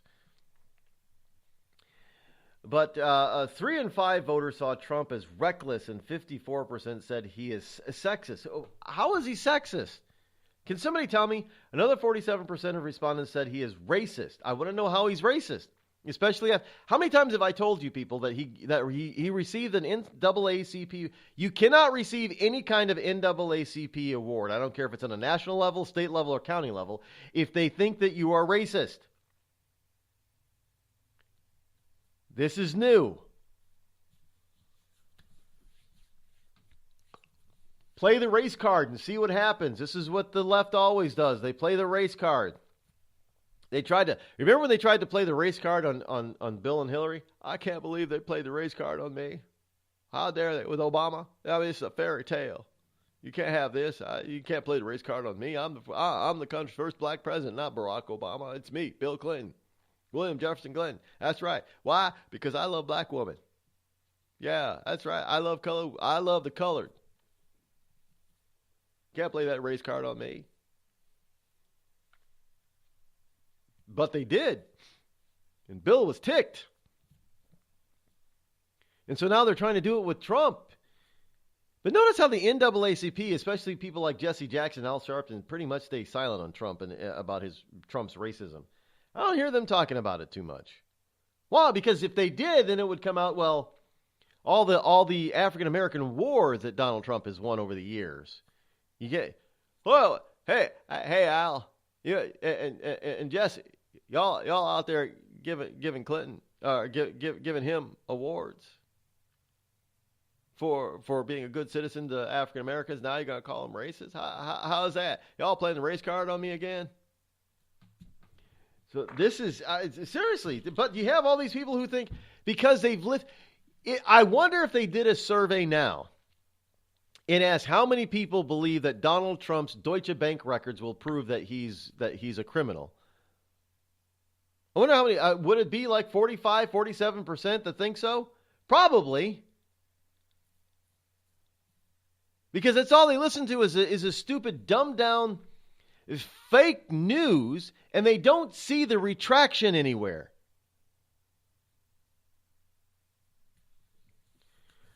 Well, it is what it is, I guess. But his approval rating is up. Now, you got to understand, you got to read between the lines here on these numbers. Now, remember, Trump got the majority of the votes. Well, him and Hillary were, I guess, pretty even. Well, Hillary got 3 million more. No, she didn't. I've already proved it time and time again with the fake voting that Hillary Clinton did not win the popular vote either, except maybe in individual states like New York and California. But overall, across the country, she did not win. But with that said, how is it that you can have more than 45% voting for Trump, more than, well, even when he was down at 35, how can you have so many people who haven't left his side, who still support him, and say that he's got a 60 or 70% unfavorable? That doesn't make any mathematical sense, but this is what they come up with. So now they're saying that his approval rating is increased to 45%, which probably literally means, considering that there's a plus or minus of 4 points, he's probably at about 50%, 49 to 50% approval. Just saying. Just remember that. Terrifying and humiliating. Male models accuse a fashion photographer by the name of Bruce Weber of sexual harassment. Yes, the wave of sexual misconduct scandals rolling through Hollywood, politics, and the fashion world hasn't. Yesterday, there was a former contestant, former singer on The Voice, who was accused of rape by her best friend. Yeah, now I don't remember the name of the so-called music star, but it's hard to forget the name of the best friend. The best friend's name was Timothy, and Timothy is accusing this female singer of raping her. Now, you're probably scratching your head saying, say what? Yeah. Timothy is the name of a girl. It got me, too. I don't know how, well, any case, and she did it over 2 days, twice. Now, So women are now, as I said, it's not many, but there are women being accused of sexual misconduct as well, and they're musicians. But here is a high-profile Hollywood fashion photographer. Last week, the New York Post reported that model Jason Boyce was suing Bruce Weber, for inappropriate touching during a December 2014 casting session at Weber's flat. This was 2014, just some 3 years ago. Yesterday, a second accuser, model Mark Ricketson, Ricketson, held a press conference with Boyce to say that Weber had also harassed him in a similar context. Both men described separate experiences of meeting Weber for casting sessions during which a photographer known for his sexually charged work instructed them to remove their clothes, fondle themselves, and engage in sexual activity. I guess that must turn him on. Now, Boyce called the experience terrifying and humiliating during the press conference. I have suffered from depression and anxiety as a result of my photo shoot. Now, I don't know how a single photo shoot of somebody asking you to fondle yourself for the camera is going to cause you to go into depression and have anxiety for the rest of your life. I just don't get that part. But okay, let's just say that that's true. How do you stick around for this? How do you stay? I mean, really, for Ricketson, the encounter took a similar form, with Weber guiding Ricketson's hand to touch his genitals during an initial meeting about a shoot, although his experience took place 13 years ago, placing it outside the statute of limitations. He said he decided to come forward to corroborate Boyce's account and support other victims. So, yeah, this we'll be adding the name Bruce Weber to the list on rodeccles.net.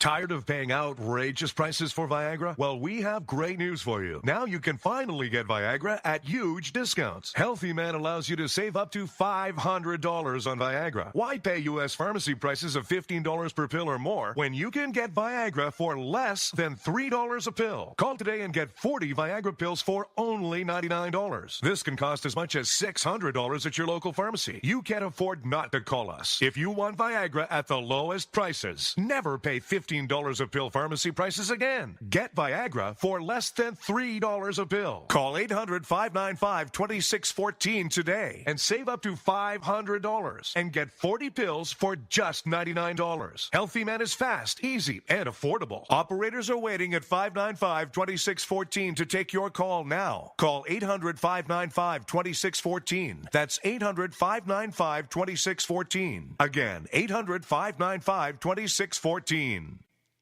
We've all heard of male enhancement, but now there's an expert on true male enhancement in the areas that really count. In Herb Ellis's book, Husband 2.0, Real Male Enhancement, you'll find answers to questions like, why doesn't she want to have sex? A quick start, quick results workout guide, plus what you can do as a side hustle to make money now. With all the great tips in this book, every man can benefit. Get the book, Husband 2.0, Real Male Enhancement, on Amazon.com. It started with a knock, but it wouldn't end there. What happens in the story next, many wouldn't understand, and most wouldn't believe. 5 + 2 = Perfection by Samuel Rosette Jr. is a must-read. The scriptures within are reminders of the ancient past, and yet intriguingly infuses with texts which stand on the edge of the stage of relevancy. Available online at Westbow Press, Amazon, Books A Million, Barnes & Noble, and SamuelRosetteJr.com.